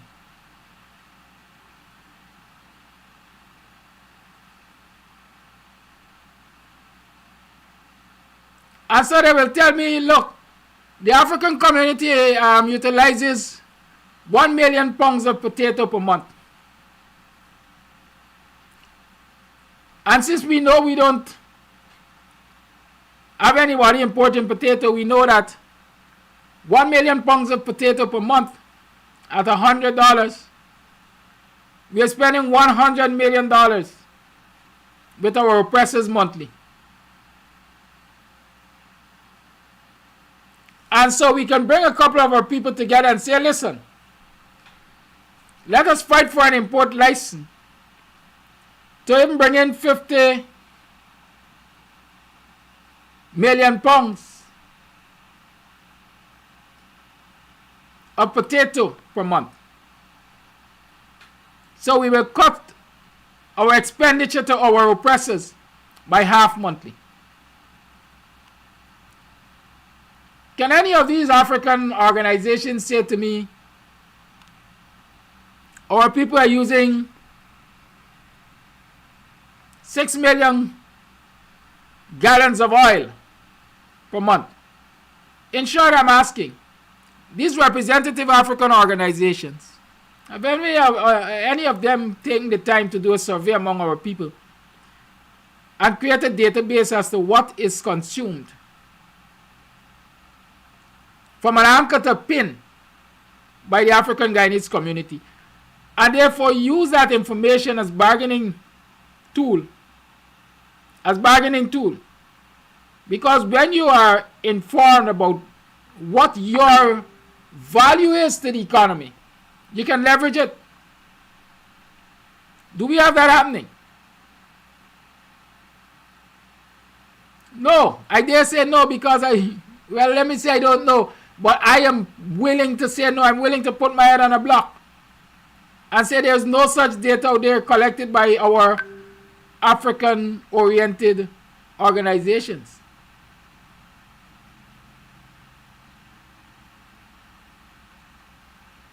And so we say boycott, boycott, boycott.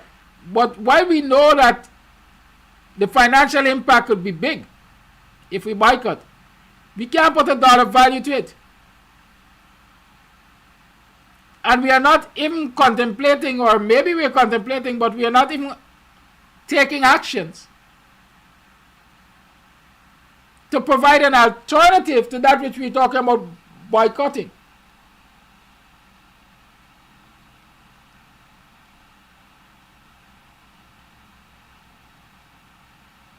Good.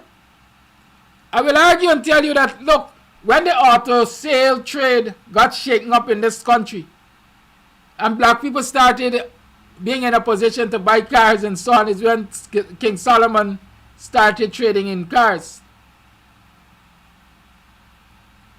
And Brantford, when those two black brothers got involved in the auto trade business,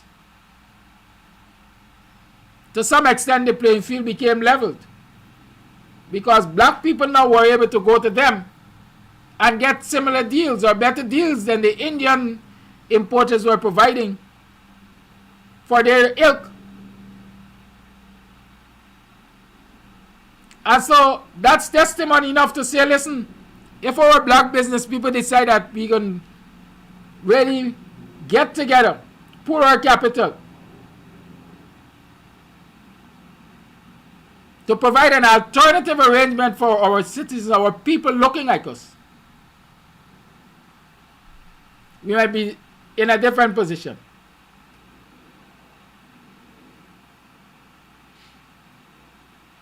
So the problem is there. We know that we are confronted with Hindu, or the quest for Hindu and Indian domination in this society. But the question I'm asking of us and our leaders, what are the solutions to the problems? I hope I'm pointing, like I say, I might not be the smartest person in the room or the brightest light,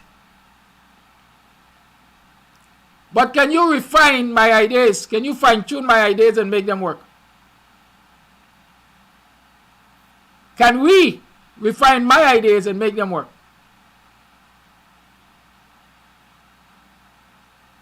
We don't necessarily have to start at a national level. Let me say that. We can start in our communities. Do we know in our communities what do we consume on a daily, weekly, monthly basis?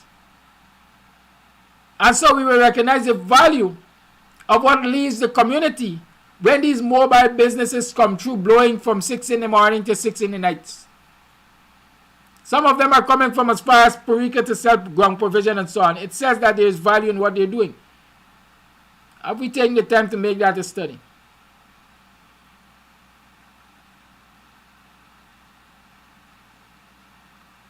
That's what I'm thinking in terms of solution.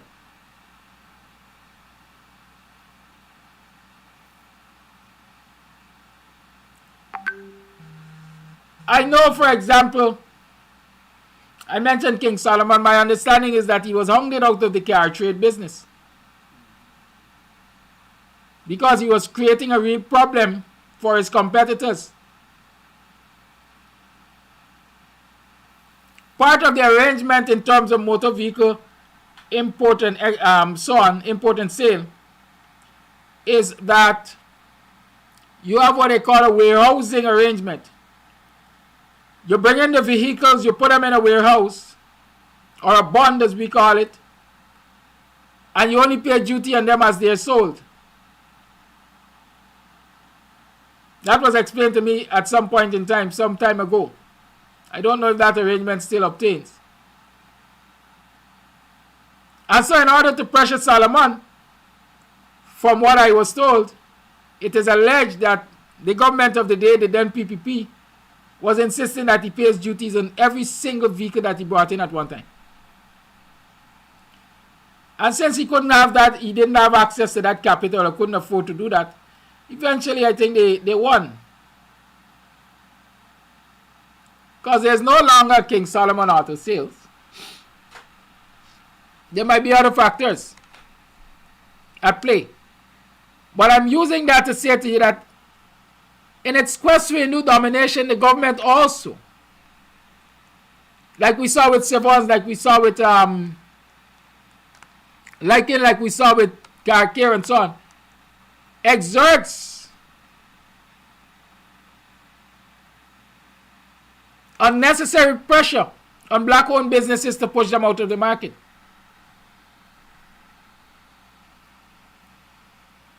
So the question is, where are our African Guyanese organizations to stand in defense of African-owned businesses when they come under these pressures?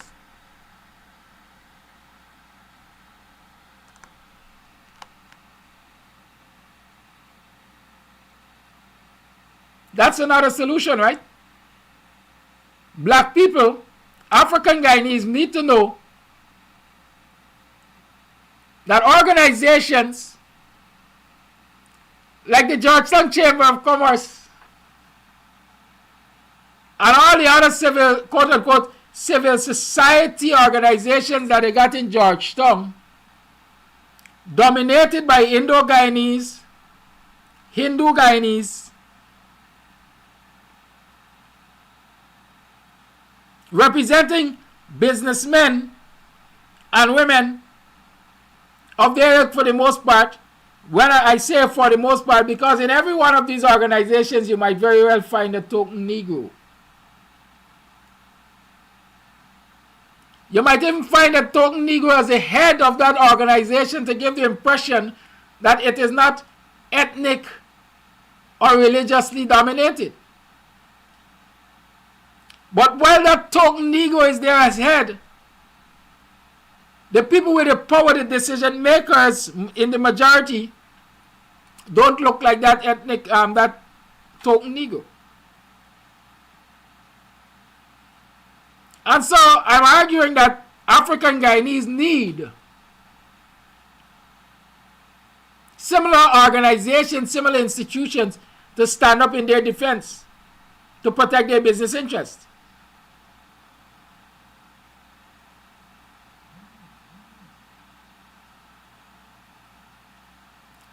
But you have a party, for example, being made up of about 60 organizations, and all of them, or most of them, are at each other's throat for control of the party.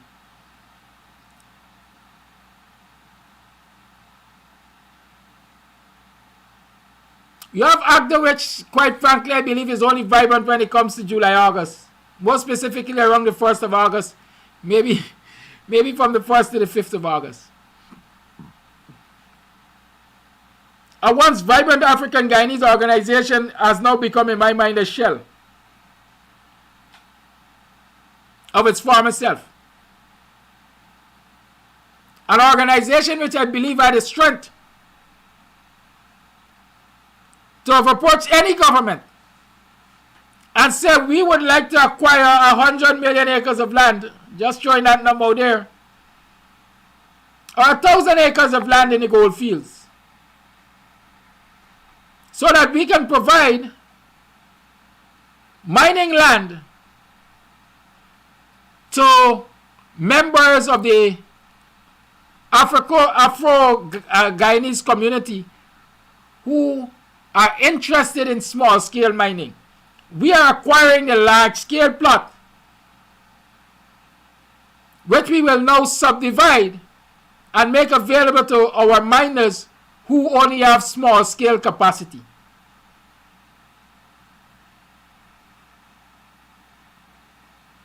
Where are these organizations to do that? Where are the organizations to approach the government and say, as part of our stake in this society, we want 1 million hectares of land for forestry? Have you ever stopped and paid attention to who controls the lumber industry in this country?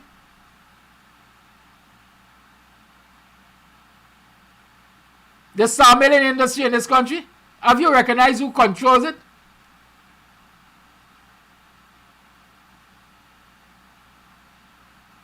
As I'm thinking, I hear of the name Forrester. I don't know who Forrester is. I assume Forrester might be an African Guyanese. I think of that guy on Princess Street, or is it Norton Street? Whatever his name. But look around the country and see how many African Guyanese are into the lumber sales business, lumber yard business, or timber harvesting business. How many African Guyanese own concessions in the interior for harvesting lumber? My friend Trevor Ben was at Lands and Survey there. Trevor, if you're hearing me, would you happen to have data on who owns the logging concessions in this country? Sand mining. A lot of people believe that mining is only gold and diamond, but it's sand mining in this country. Who controls it? I've seen a document. I can't tell you about the entire amount of land, sandpit land or sandpit, that was leased to Irfan just before the PPP left office. I'm sure many of you would have heard of that discussion.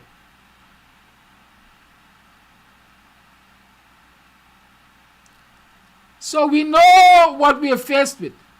The question I'm asking is, are our leaders bold enough, strong enough, smart enough, community-oriented enough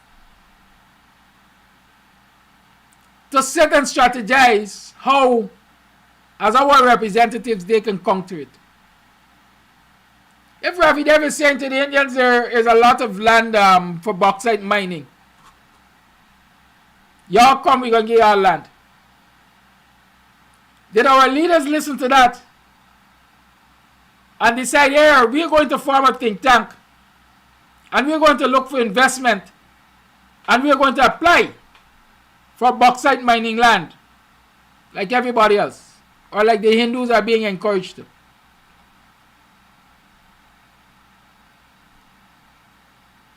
We have to be proactive and stop being reactive.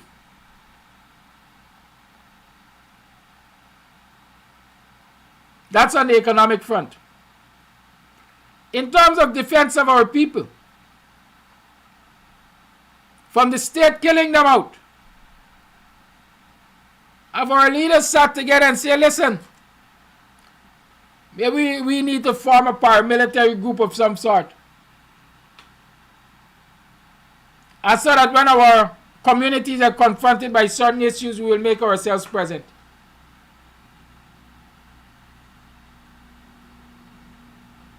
Have we sat down to think about that? Last week, we saw an image, a video circulating all across social media of an Indo-Guyanese policeman kneeling on the neck of an Afro-Guyanese man in an African-Guyanese community, with an African-Guyanese senior police present.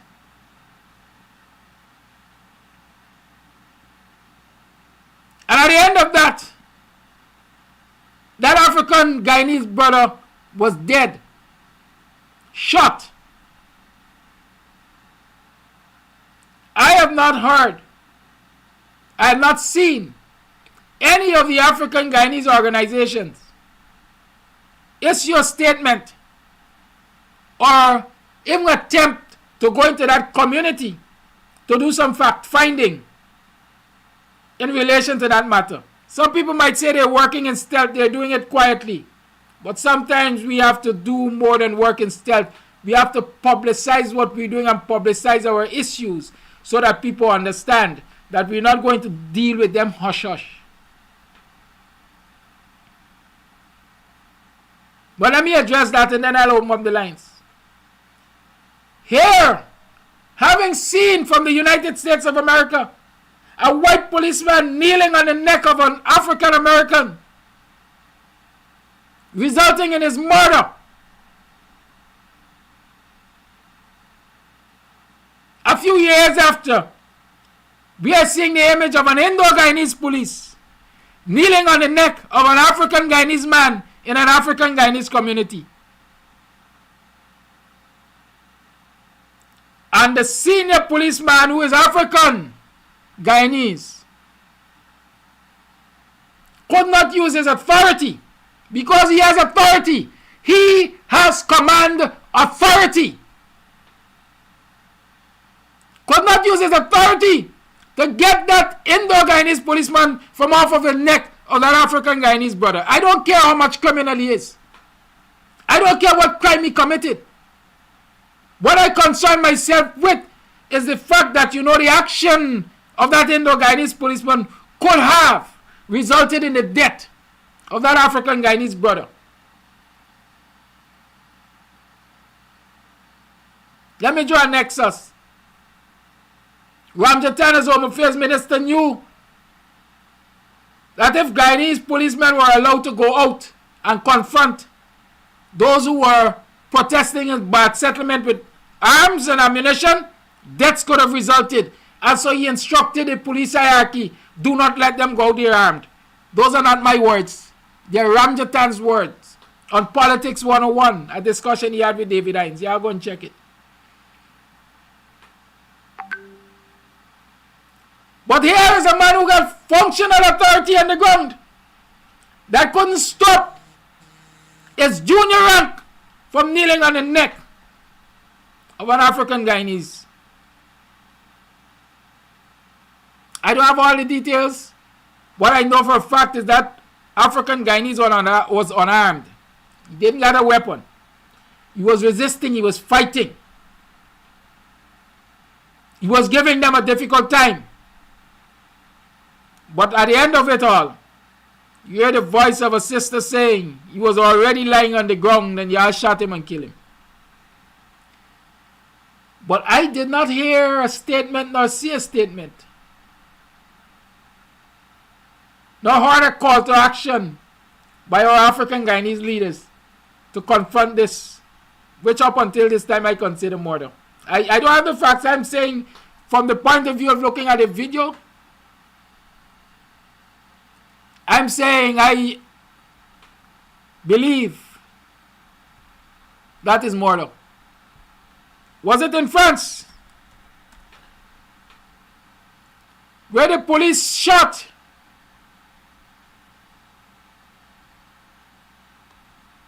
a teenager for having committed a crime of some sort, according to them? The result was protest and destruction. But here we have in our society senior ranking policemen, black like we,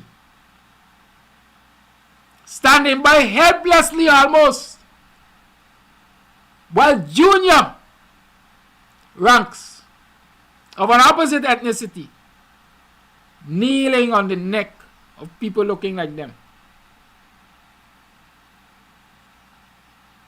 Disregarding instruction, because I am sure I recognize from that video the inspector or superintendent, whatever the khaki uniform represented, instructing the junior rank, the Indo-Guyanese junior rank, and being totally disregarded. Where are the people who are supposed to defend us? Where are the leaders who come for our votes, come for our support, enjoy the niceties of life because of our support?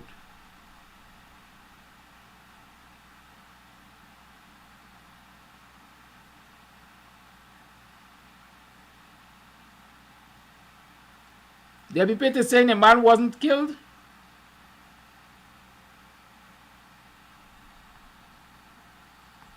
What are you talking about?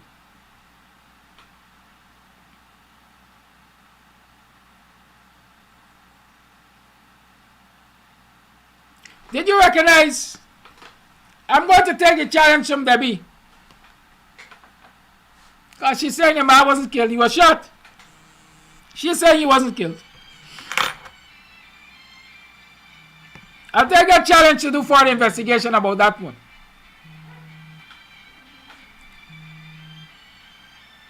Did you recognize the way they threw him into the vehicle? And the big motorcycle which was thrown alongside him? Scant regard for the life of an African Guyanese. I saw a video yesterday, I think, of a Venezuelan national. I assume it's a Venezuelan national because the woman was speaking Spanish and the people around her were Spanish speaking, who assaulted the police. A police responded, an African Guyanese police responded to a complaint of noise nuisance apparently. And so he went to seize the musical instrument, the box as they say.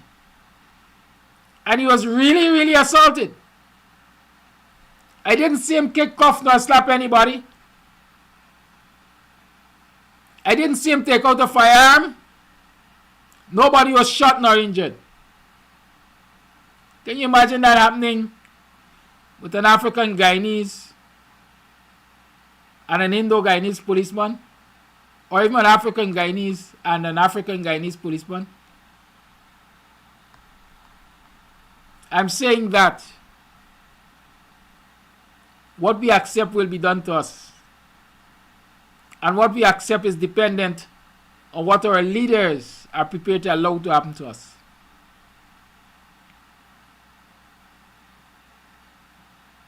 If we're going to stop Hindu domination and ethnic domination in this society, our leaders have to be more ethnic in their thinking.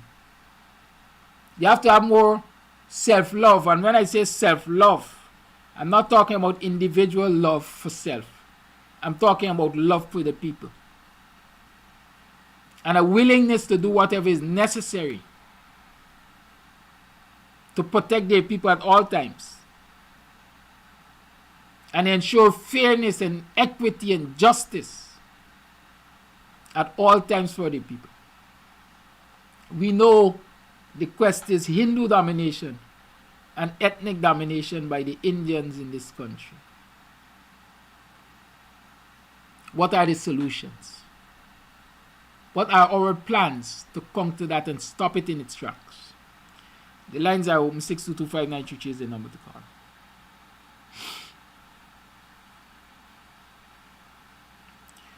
Six 225-933 is the number to call. The Guyanese Morning Time hosted by the Buxtonian. Not even my mouth taking can stop me from talking. Y'all recognize that? Call the lines. 6225933 is the number to call. Let me remind you that there's vacancy for a butcher. Vacancy exists for one experienced butcher to operate in the East Rhine Belt market. Hours of work from 7 to 4. 6 days a week because you get 1 day off. Contact 609-2049 for further information. Call A Live, good morning. Yes, good morning, Mr. Amsterdam, and a happy belated CARICOM Day to you.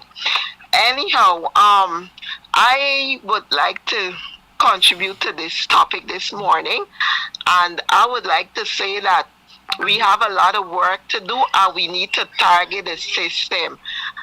You brought up the examples, and I would like to talk specifically about the Likens Funeral Home, because they were in existence for a long time. I know that they were given contracts to work with the police. Suddenly, so the contract take away from them, and some other operations getting the debts that they used to get these murders and what have you. And I would like to add that the system, because we often beat up on, okay, Africans, we can't do this, whatever, but the system is so aimed at shutting us down. Even before we go to bed, the dreams, they kill our dreams. So I'm saying that as organizations, because even Apartheid, they know that if Apartheid is given the amount of money, the support, you know what Apartheid would do for Guyanese community, so they're targeting Apartheid too. I'm saying that we need to form ourselves into groups, as you suggested, and try to educate our people as to what is available, opportunities available in Guyana, and come together as a block and target these opportunities. And we need to get back to our roots, because you mentioned about the African print, but do you know that in America, most of the person that sews and all of that are men, those African men? We need to get back to the diaspora. We need to link up with our people to bring this awareness to the Guyanese people, because you know what? We can do this if we come together and we work as a group. Get back to the cooperatives. You see that they're trying to kill cooperatives in Guyana because they know the power that cooperatives have if it is allowed to work. So get back to our roots, come together, form ourselves into groups, and let's work together. Maybe we need to get our own bank. Some African, like how they got a Bank of Baroda, get thing from Africa to come in and to do a bank for us too. And I mean, when the competition is there, you're gonna see how they're gonna respect our money. You have a great day and continue doing what you're doing. God bless you as always. Bye. Thank you, caller.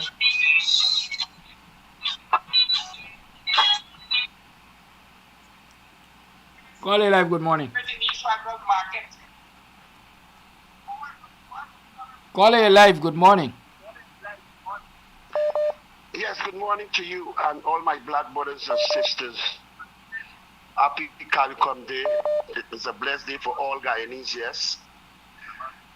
Let me start out and say, without kneeling down on that black brother's neck, I could remember Flash Garden say that when that problem happened in America, they had some group in Guyana named Black Lives Matters, and they were protesting for the black brother in America. Where are they now to protest for the black brother? Do they have a chance now? Where are they now? They're gone. Our leaders and our MPs, when we stop looking for crossover votes, then we will be recognized and be respected in Guyana. You talk about the Spanish lady. Well, a decent young policeman went to her. And you know what? Because Sarah Lynch said before, long time ago, that Guyanese must respect Venezuelan women because they're more better than Guyanese. That's why everybody doing them nonsense to black people. Where are our MPs them? Our MPs find time for us to sit down and eat and drink champagne And look the problem home there. Let me talk a little bit about my 50th anniversary. Thank God for Bonham. Bonham said his words before he died. He said, I could not sell the same price, the sugar price, the same price to the... I cannot give my CARICOM brothers and sisters the same price I give to the European. That was a blessing that Bonham did for CARICOM's leaders and citizens. And today, none of them is not standing up for black people right in Guyana. All what Bonham done for them. Bonham helped found that same CARICOM, and all them inherit it now. And look the pain what black people receiving. And let me say this too. In Bonham time, we had a lot of factories and black business, yes. But when Bonham dead and hand it over to Desmond Prasad, he killed everything down. You check back history. He never built on what Bonham left and already built. He want to make name for his own self. That's why we are not in no business today. But I get good news for the government. When the government take over the coalition, they have to look for all these illegal people and send them back home. Venezuela don't have no problem now. The American government uplift a part of the embargo that Venezuela could sell oil and make sure its people them live happy. So when the coalition, he got to send all them Venezuela back home. All them Bangladesh and also Bangladesh too. I'm going to finish now. That same Khan will get a program in the war. He's the one come out and tell Jagyo for send home all them black nurse and bring nurse from Bangladesh. I don't forget him because he's the one always reporting me to Facebook and get me shut down and all them nonsense that. The same can use your same word. So I'm surprised that Bangladesh in Guyana is not Indian in Guyana. You have a wonderful 50th anniversary. Thank you for your call. Thank you for your call. You know, many times y'all ask why I keep certain people on the program. Call all the line. But the whole utterances, just choke them sometimes, you know. Irfan Prasad just told us that Desmondite gave Yesu Prasad Guyana Distillers Limited to manage. And before he realized it, Yesu Prasad owned the Guyana Distilleries Limited, or company, whatever it was called. And the name was changed to Demerara Distillers. In other words, Irfan Prasad is saying to us that Yesu Prasad stole a major Guyanese asset from the people of Guyana, converted it to his own use, and used it not only to enrich himself, but enrich people of his ilk. I heard that story before. I also heard that when there were people in the PNC saying jail him, Desmondite said no. And there was an alternative arrangement which was entered into. I don't know if it is out of that arrangement IPED was established or whatever. But I understand they eventually agreed to some kind of trade-off. Sometimes trade-off are bad for our people. As a nation, as a community, as households. Trade-offs don't always work for the best. But I just thought I'd stop to point that out. A lot of folks argue that a lot of Indo-Guyanese businesses are successful because of sacrifice and hard work and so on. I argue that a lot of Guyanese Indo-Guyanese businesses are successful because of ill-gotten wealth and dishonesty. And the provision in this instance by the PPP government of unfair advantage. Did you hear them offering the Hindus accelerated depreciation on plant and machinery?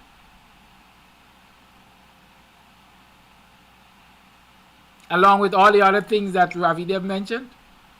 Caller, you're live. Good morning. Yeah, bless good morning to you, Mr. Kadaki, once again in the Guyanese nation. Mr. Kadaki, you are a blessing. I'm not asking you, I'm telling you something. And don't matter what you said, nobody can move you out today because God appoint you. And he appoint you for this, a moment like this will happen. There's one. Mr. Kadaki, what is going on, as I said before to the Guyanese, is spiritual warfare. And you are knocking the hammer directly on the nail head. You are knocking the hammer directly on the nail head. And because you're knocking the hammer on the nail head, you are going to become a threat, and you are a threat, which you know that, but you have no fear. You know, you're just like what I'm saying and I'm declaring here. I am speaking truth to powers without fear or favor, because God is the one who appointed me. It's the same thing happening with you, Mr. Kadaki. And for the Guyanese nation, we got to understand, if we do not become spiritually aware, we cannot defeat the enemy that we are fighting. Because the enemy we are fighting, not just physically, it is coming from a spiritual foundation. That's why a certain party in this country, when one of their leaders died, they do a burnt offering. And they carry some of the ash in a plane in the air, they lose some in the air, they lose some in the river, and they lose some on land. It means they were making connection spirit to the sea, the air, and the land. That is spiritual work. Until the other day, we could remember our own president said he got to call the press in the bearing ground and address the nation. That's called necromantis or necromancy. That's speaking to demons and making contact with spirit. However, our president is supposed to be a Muslim, and the DPP is supposed to be a Muslim too. But the rest, Mr. Jagdo, and most of the others are Hindu. And it's a shame to know that the Muslims are allowing the Hindus them to control them because of race. We are Hindus, because we are Indians. The thing is spiritual warfare. And unless the nation realize that there are only two kingdoms, kingdom of light and kingdom of darkness, regardless of which party a person belongs to, that's not really relevant. It's which kingdom they belongs to and which kingdom they are working for. And that's why this thing is happening in this nation. Even the churches, they were supposed to come out. In the church, the thorns and the wheat are growing together. And so we are speaking only to the wheat and not the thorns. The thorns will try to suffocate. And that's why you find even on the protest that yesterday, a few people come out from the churches. Some people call it for the church. I am one who have called it on the church to do it because I am in the body of Christ. And if we are in the body of Christ, we're supposed to do exactly what Christ's word instructs us. And the word of God instructs. He said, I'm sending you a sheep among wolves. And so the churches are supposed to come out and go in all the vineyards of this whole country and declare righteousness, that righteousness they exalt. But they are not doing it. Some of them are trapped because why? They are thorns and they are not really wheat. They are pretending. And so I want the nation to understand, Mr. Kadaki, as I said before, you are a blessing. And when we look at Mr. Ben went in the land and survey. He was accumulating so much things for the betterment of the whole nation. And so the PPP go in there, they try to put the hands on every gathering information and exploit it for the benefit of mostly Hindus and the Indians. And that is what is going on. So they are working out of Mr. Ben accumulation that now Mr. Ben went to the Public Service Union.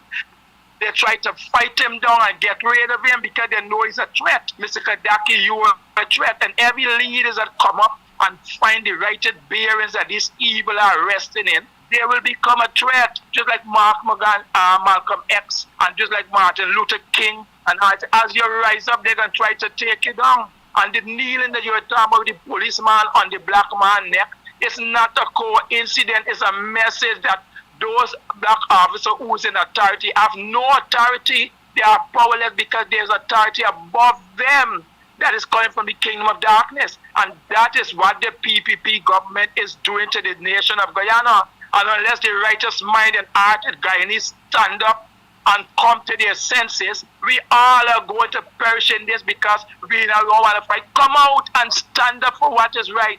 Come out and stand for righteousness. Churches, leaders, and all the members who are going to church, regardless who you are or who you are not. If you're passing them and declaring the truth in the church, get out of it. Get out of the road, get out in the vineyard. Jesus Christ never was in churches and synagogue alone. Everywhere he went, he was doing what the man was by the tomb. He got till over the man by the tomb and the levy. Mary Magdalene had so much of spirit. He went to deal with Mary Magdalene. Zacchaeus was still in a tree. He went with Zacchaeus, who was a thief man. He was going out to doors. He said, only a patient needs a doctor. So all the pastors, deacons, and elders, and all of Mr. London, thank you very much. And Pastor, we named who was out there yesterday. Thank you very much. God bless us nation. Anyhow, somebody else can take over. Mr. Kadaki, have a blessed day. Guidance, have a blessed day. And fight this battle spiritually. Do not give up to the wicked and evil doers of this PVP, nor no APN. You are no wicked and evil body.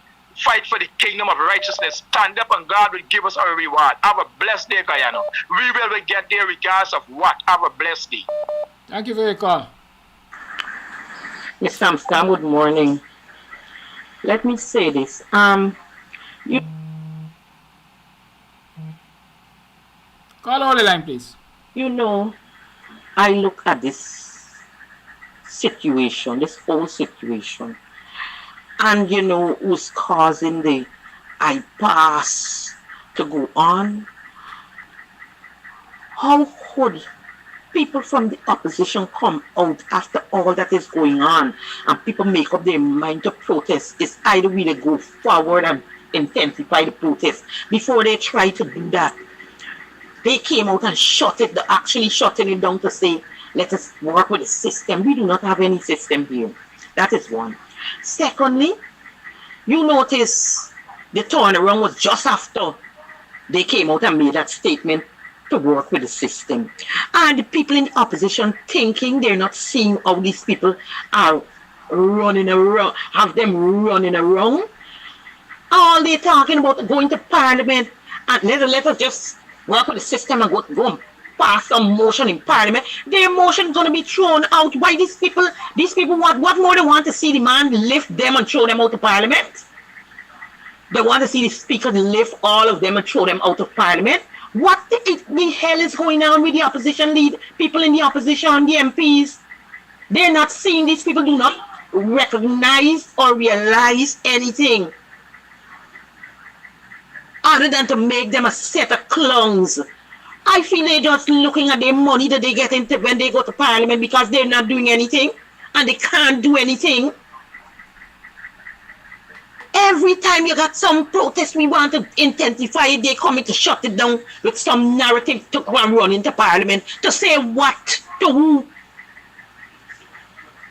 Look, I just tired of this nonsense. I am tired of this nonsense.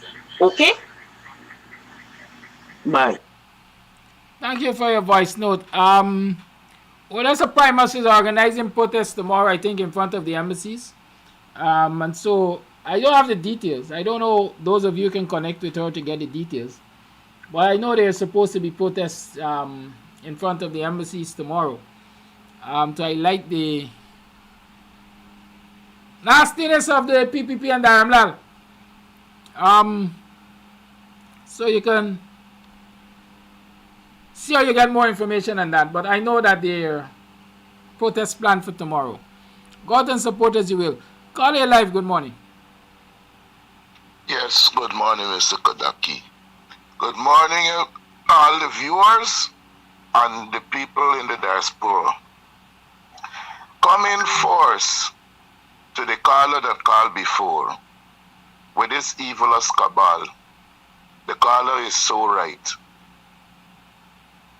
Jagdeo administration is an evilous administration, and it depends on sacrifice. They have to get that blood. They have to get that blood. If they don't have that blood, they can't survive. with the helping of the black, the African people. That is the foundation that is standing on our back. Coming to the main issue that you raised for us about the economics of the country and black people.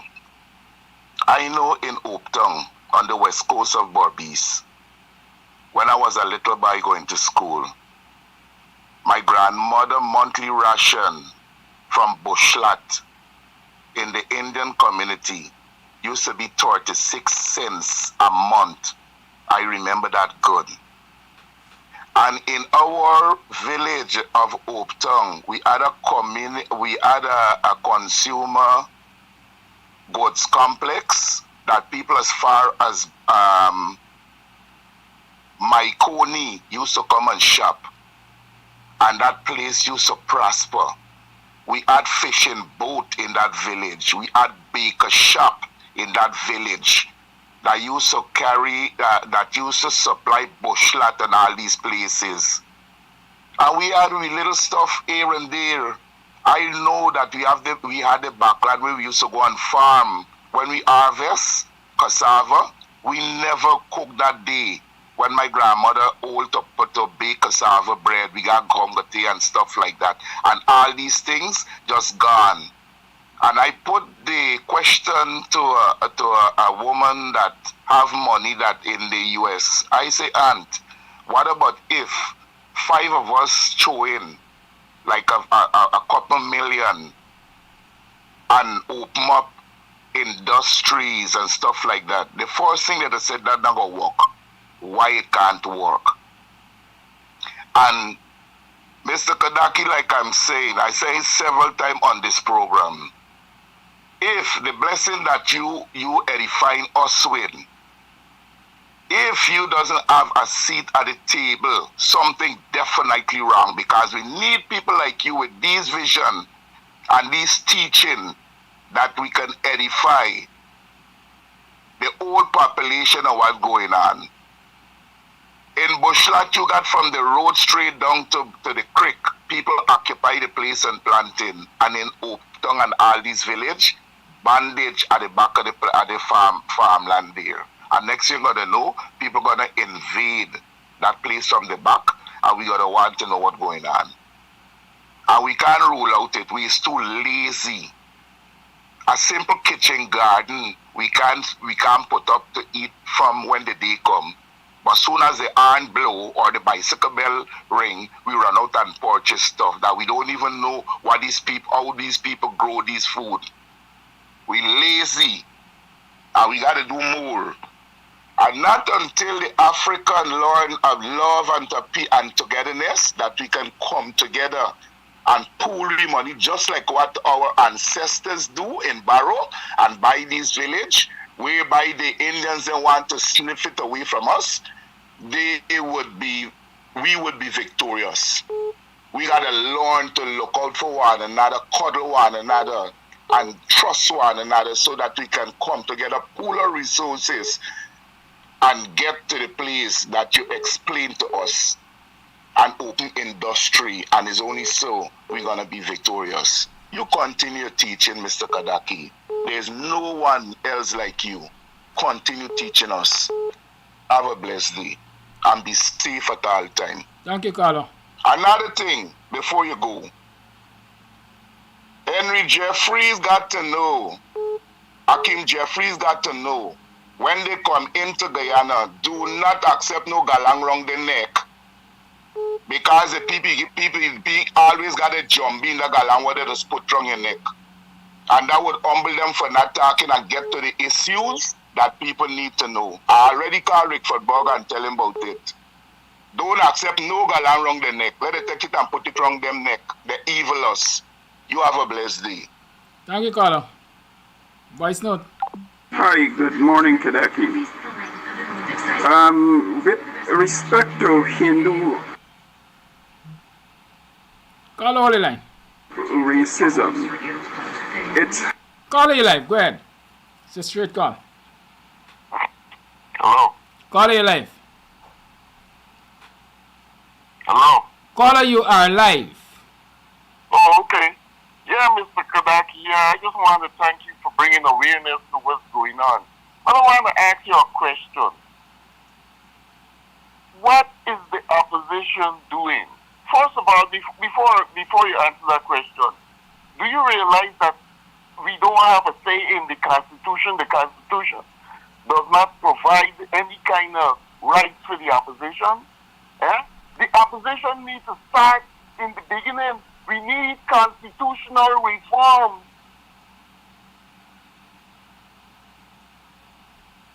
You understand what I'm saying? We need constitutional reform. The Constitution, David Hines is the first one who brought that to my attention. It's a winner takes all, and the PDP is taking all. Without constitutional reform, we don't have a say. I don't care how we organize. Constitutional reform.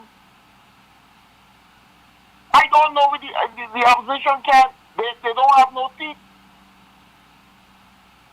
But anyhow, I like what you're doing. This is the second day. I just happened to run into your program. And I'm going to try to get more contact information with you and bring certain things to your attention as to what they're doing. Okay? The opposition got Congress Place. I don't know what they just do with it. I don't know if Congress Place is a building. We need to get some big screen TV in there and expose our black people to what's going on in the world. This is the information age. Nothing is not a secret anymore. Carl, I hope you have been sharing the program. People to know that they can do things in Guyana and big things. But the opposition got to be on board. We need to expose our people as far as why see happening. Part of the problem is the brain drain affects the black people more than the Indians, simply because the Indians are always in power. When the opposition had a chance, they dropped the ball. But anyhow, I ain't going to keep your time. I like what you're doing. I'm going to try to contact you in another forum. Share it with your friends, Carla. Thank you for your time. You stumbled on it, help others to recognize it. Huh? I said you stumbled on the program, help others to see the program. Share it. Okay, I'll do that. Thank you. Very well. All right. Call it live, good morning. Share it. Okay, I'll do that. Thank you. Hello? Call it live, good morning. Yeah, good morning, Kadaki.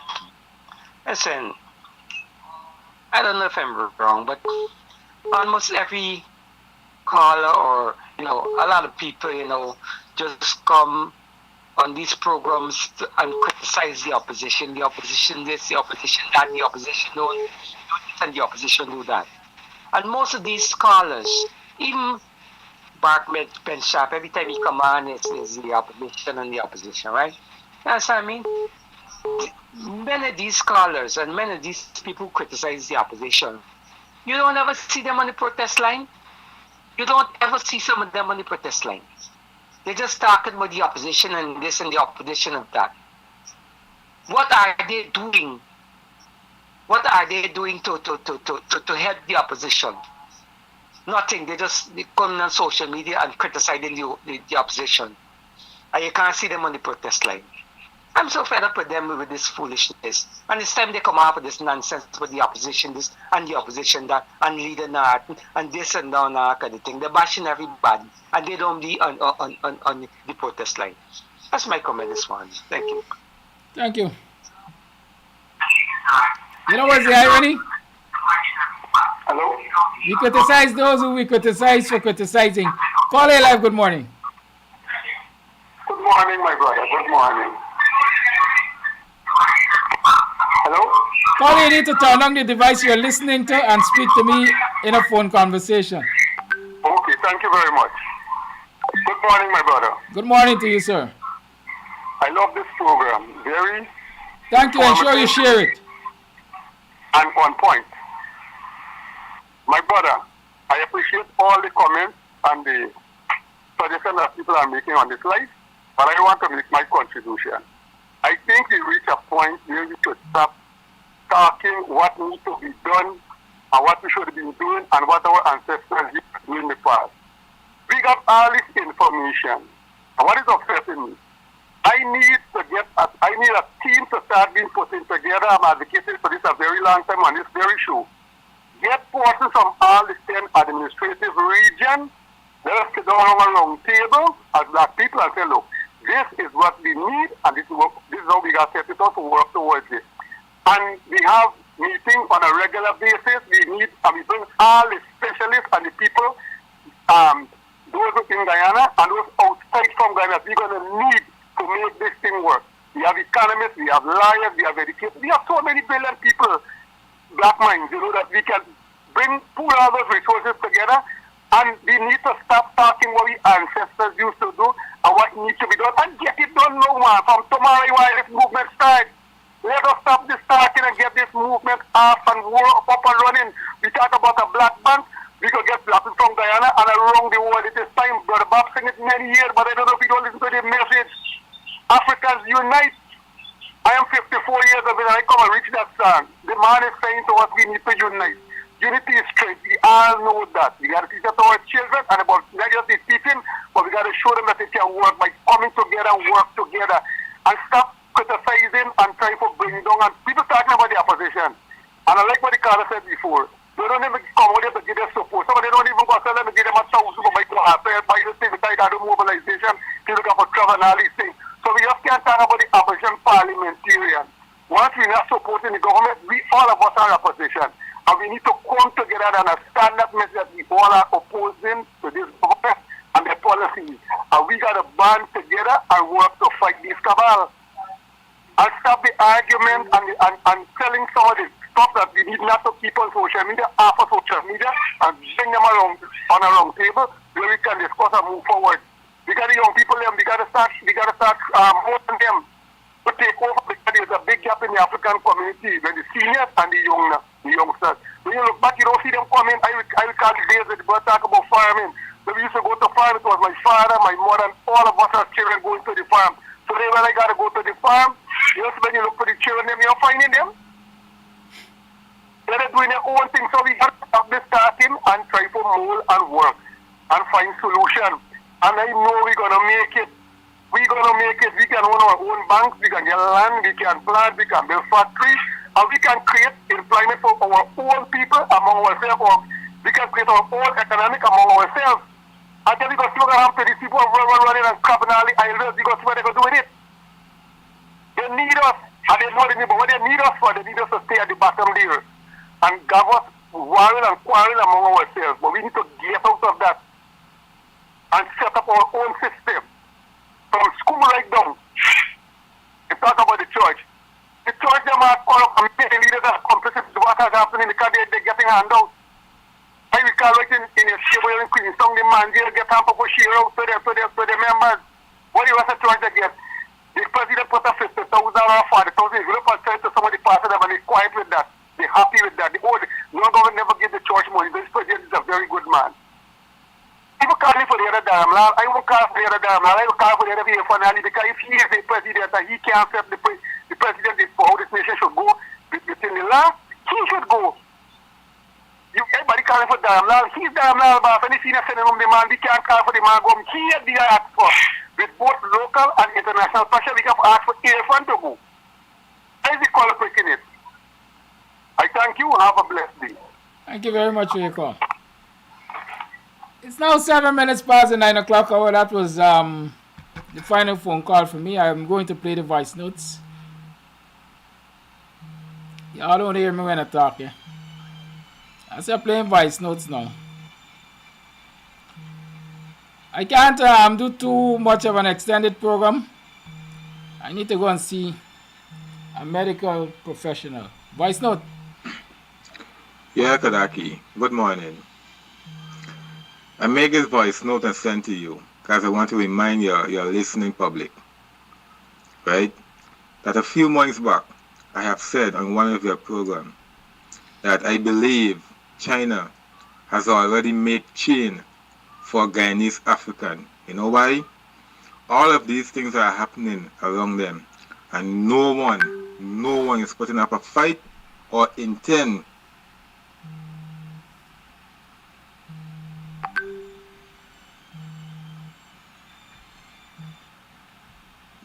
to put up a fight. They are sitting down and accept every single thing come their way. So I am saying again in your program, China is already making change, I believe, for the blacks in Guyana. Let them sit down and accept everything come their way. They will only understand or come to realize what this government has planned for them when chains are on their hand and on their necks. Thank you for playing my voice note. The brother has spoken. Morning, Kams Tv. Morning, viewers.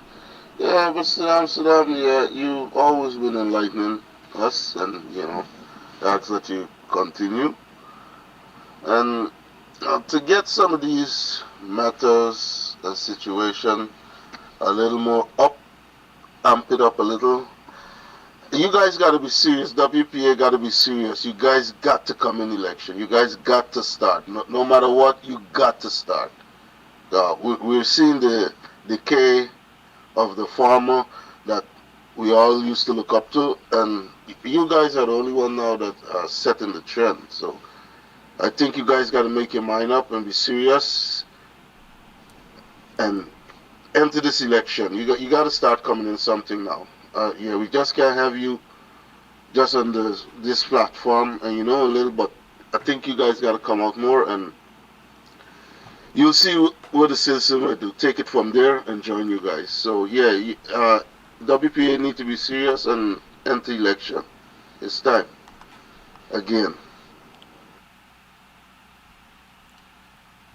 I want y'all to see my face when I answer this, respond to this voice note. Yesterday I asked if y'all think I'm honest. Somebody said I'm sincere. Thank you for recognizing my sincerity. At this juncture, I believe the WPA is slow to the draw. I'm among them, and so I can be accused of being the same, slow to the draw. They usually say the chain is as strong as its weakest link. I'm not a weak link, I can tell you that. But we got some weak links. We have some weak links. I appreciate the fact that everybody is calling on the WPA to step up. Step up, step up, step up. I dare say that I got some people who apparently are not hearing the calls. So maybe y'all got to call the WPA directly and tell them, step up. That's my sincerest response right now. Okay? Thank you for that. I thank you for the confidence shown in the WPA. But like I've been saying from the start of this week, we have to hold our leaders accountable. We have to call them out. We got to push them a little harder. Let them not lead us, or let them not give us directions. Let us as a people give them direction. Because some people seem not to know where they want to go. Right? I can't be censured, I can tell you that. Kams TV is Kams TV. I reserve the right to speak frankly and openly on Kams TV, share my opinions on any matter, any topic of discourse. So I can't be censored here. I mean, the PPP trying every stroke they got, but outside of that, nobody can tell me what I can say and what I can't say. Maybe y'all need some pickets in front of the WPA office to say we depending on y'all and y'all moving too slow. Voice note. Good morning, Tackle. Good morning, Mr. Amsterdam. Good morning, all listeners in Guyana. In Guyana, we will always continue having this problem if the Afro-Guyanese doesn't realize that not every money is a money. You see, what the PPP have made a study of them and what they're doing, they realize that they just fling money in front of certain black people's face, and they will fall for it. Look at the security personnel then. Instead of black people come together and form their own paramilitary force, they rather know they go work for Mr. Mohammed for security and all those security that is being popped up that help lean and secure the PPP. Look at Damlal's case. There again, he marginalizes the Guyanese. He knows that Nigel Hughes is a very good lawyer. The first thing to do is attack Nigel Hughes. They put on money and they got him to represent Damlal. This whole country is going there unless Guyanese open their eyes, especially the Afro-Guyanese open their eyes. We will always be in this predicament. So let me tell you something. Guyanese must know that not every money offered is good money. It may be across their life, and then later on down the years, it may be a boulder that put in your face. You did it because you're hungry, because of this, because of that. Guyanese got to realize that this fight is not just because Agape is a fight for your grandchildren, your great-grandchildren, your great-great-grandchildren. More you marginalize the masses, they become dependent on you, and that's what people got to realize. Don't take the money. Thank you. They say it's trick of the government buys the population. Some people trying to bring that trickery on me, man. I say I stop taking calls. I deal with voice notes. Why y'all still sending voice notes? Huh? Sometimes I think y'all selfish, you know. Y'all just like the leaders we criticize sometimes. I said I can't do an extended program because I have to go seek medical help for what is afflicting me this morning. But y'all, everybody wants to ensure they get a say, right? So y'all keep sending them voice notes. I can just stop the program, man. So y'all still ain't gonna get your say because if I don't look after me, there won't be Buxtonian morning time tomorrow. Or maybe ever again, you don't know. So y'all just stop sending voice notes. Good morning, Kadaki. Please go and look after yourself and get well. You ain't even gonna play my voice note because I know I'm always on the program, but tomorrow, alright, go and see the doctor and know what's going on with yourself. And be careful with who doctor you choose to. Bye-bye.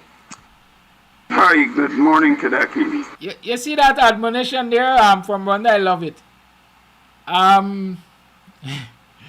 Listen, it's good when people can perhaps, I want to say, know you to a certain extent. I am very, very, very, very concerned. I take very seriously the decision to go to any doctor in this country right now. It's not gaff. Right? I used to take pride of walking into the Boxing Health Center to be treated for anything that bothers me because I knew the people who worked there. I know I could trust them. But in recent time, I'm not sure who works there and who is connected to who, especially that a lot of people take the PPP money and so. So when I think about public health, I ask myself how safe I am. Even at private institutions, you know, and people do not realize that these are real challenges. There was a time when I used to curse politicians or political activists for leaving the shores of this country to go and seek medical help overseas. But at some point in time, I came to realize it might be for safety concerns. Y'all remember how they said I was born, I'm dead?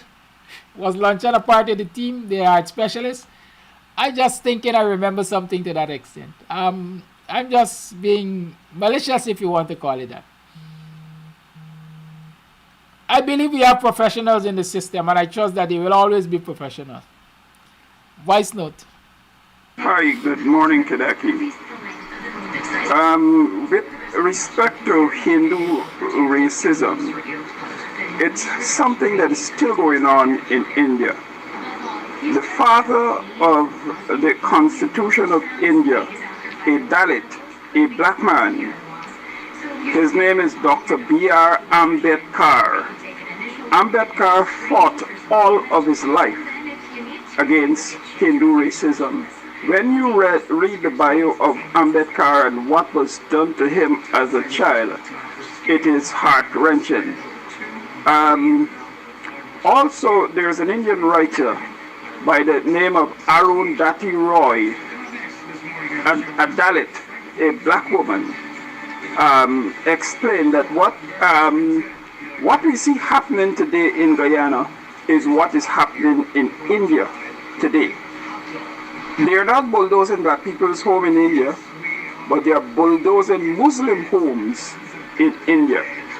So it is something about Hindu dominance all over the world that they go, but Hinduism is not something that is that widespread. Hi, good morning, Kadaki.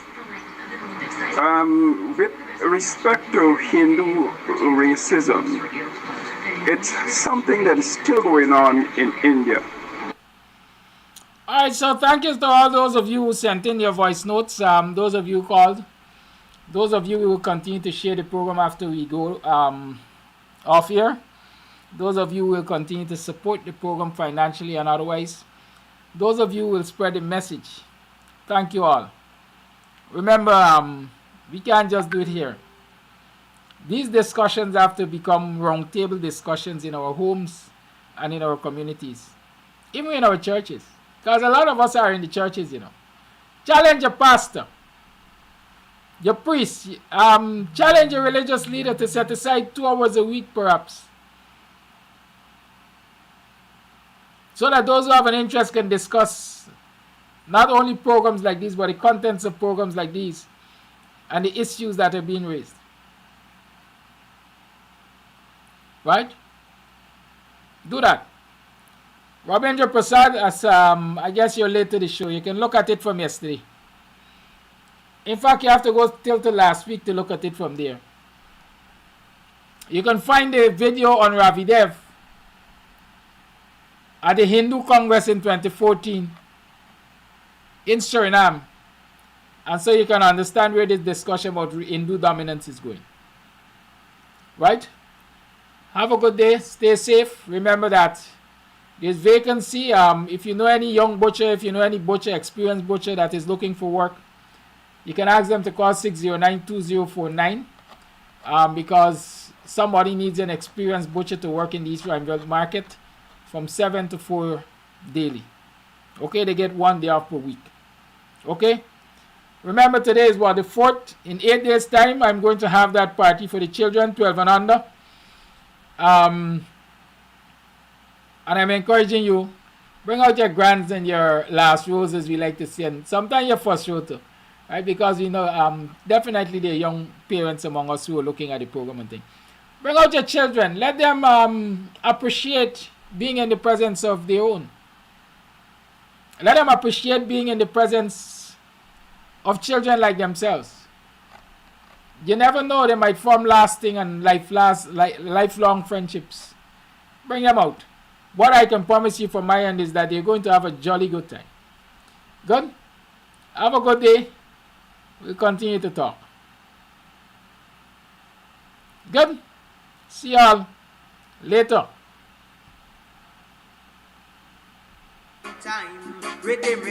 And civil disobedience and non-cooperation with the government. And on that grounds, I refuse to participate in the interview. The question in struggle, you know, is not personal. Whatever sacrifice as a political activist or a political leader you have to make for your people, you have to make it. Guyana and Guyanese, at home and abroad. Tune in to Guyanese Morning Time, hosted by Kadaki Amsterdam, where the sun always shines. Guyanese Morning Time, the people call it Guyanese Morning Time. Rhythm, Guyanese Morning Time. Intelligence and knowledge run the front line. We go again, Guyanese Morning Time. The people call it Guyanese Morning Time. Rhythm, Guyanese. Guyanese morning time. Intelligence and knowledge run the front line. We go again. We rise up early morning watching Kams TV, where wisdom and knowledge, yes, it is the key. Exposing corruptions over land and sea, where the wicked politicians they try to trick me. Guyana is a land for everybody. With 6 races should live in harmony. There's one set of people getting oil money. There's one set of people doing the tea for repeat. Guyanese morning time. The people calling Guyanese morning time. Rhythm, Guyanese morning time. Intelligence and knowledge run the front line. We go again, Guyanese morning time. The people calling Guyanese morning time. Rhythm, Guyanese morning time. Intelligence and knowledge run the front line. We go again. This is a program that you all can see, sharing your views and your integrity. Like it, comment and share it all around. Pass it to your neighbor, safe and sound. A sad situation going on in this town. The voice of the people is getting trampled down. Out of the mouths of babes and sucklings, with Jah as ordained me to sing. I sing Guyanese morning time. The people calling Guyanese morning time. Rhythm, Guyanese morning time. Intelligence and knowledge run the front line. We go again, Guyanese morning time. The people calling Guyanese morning time. Rhythm, Guyanese.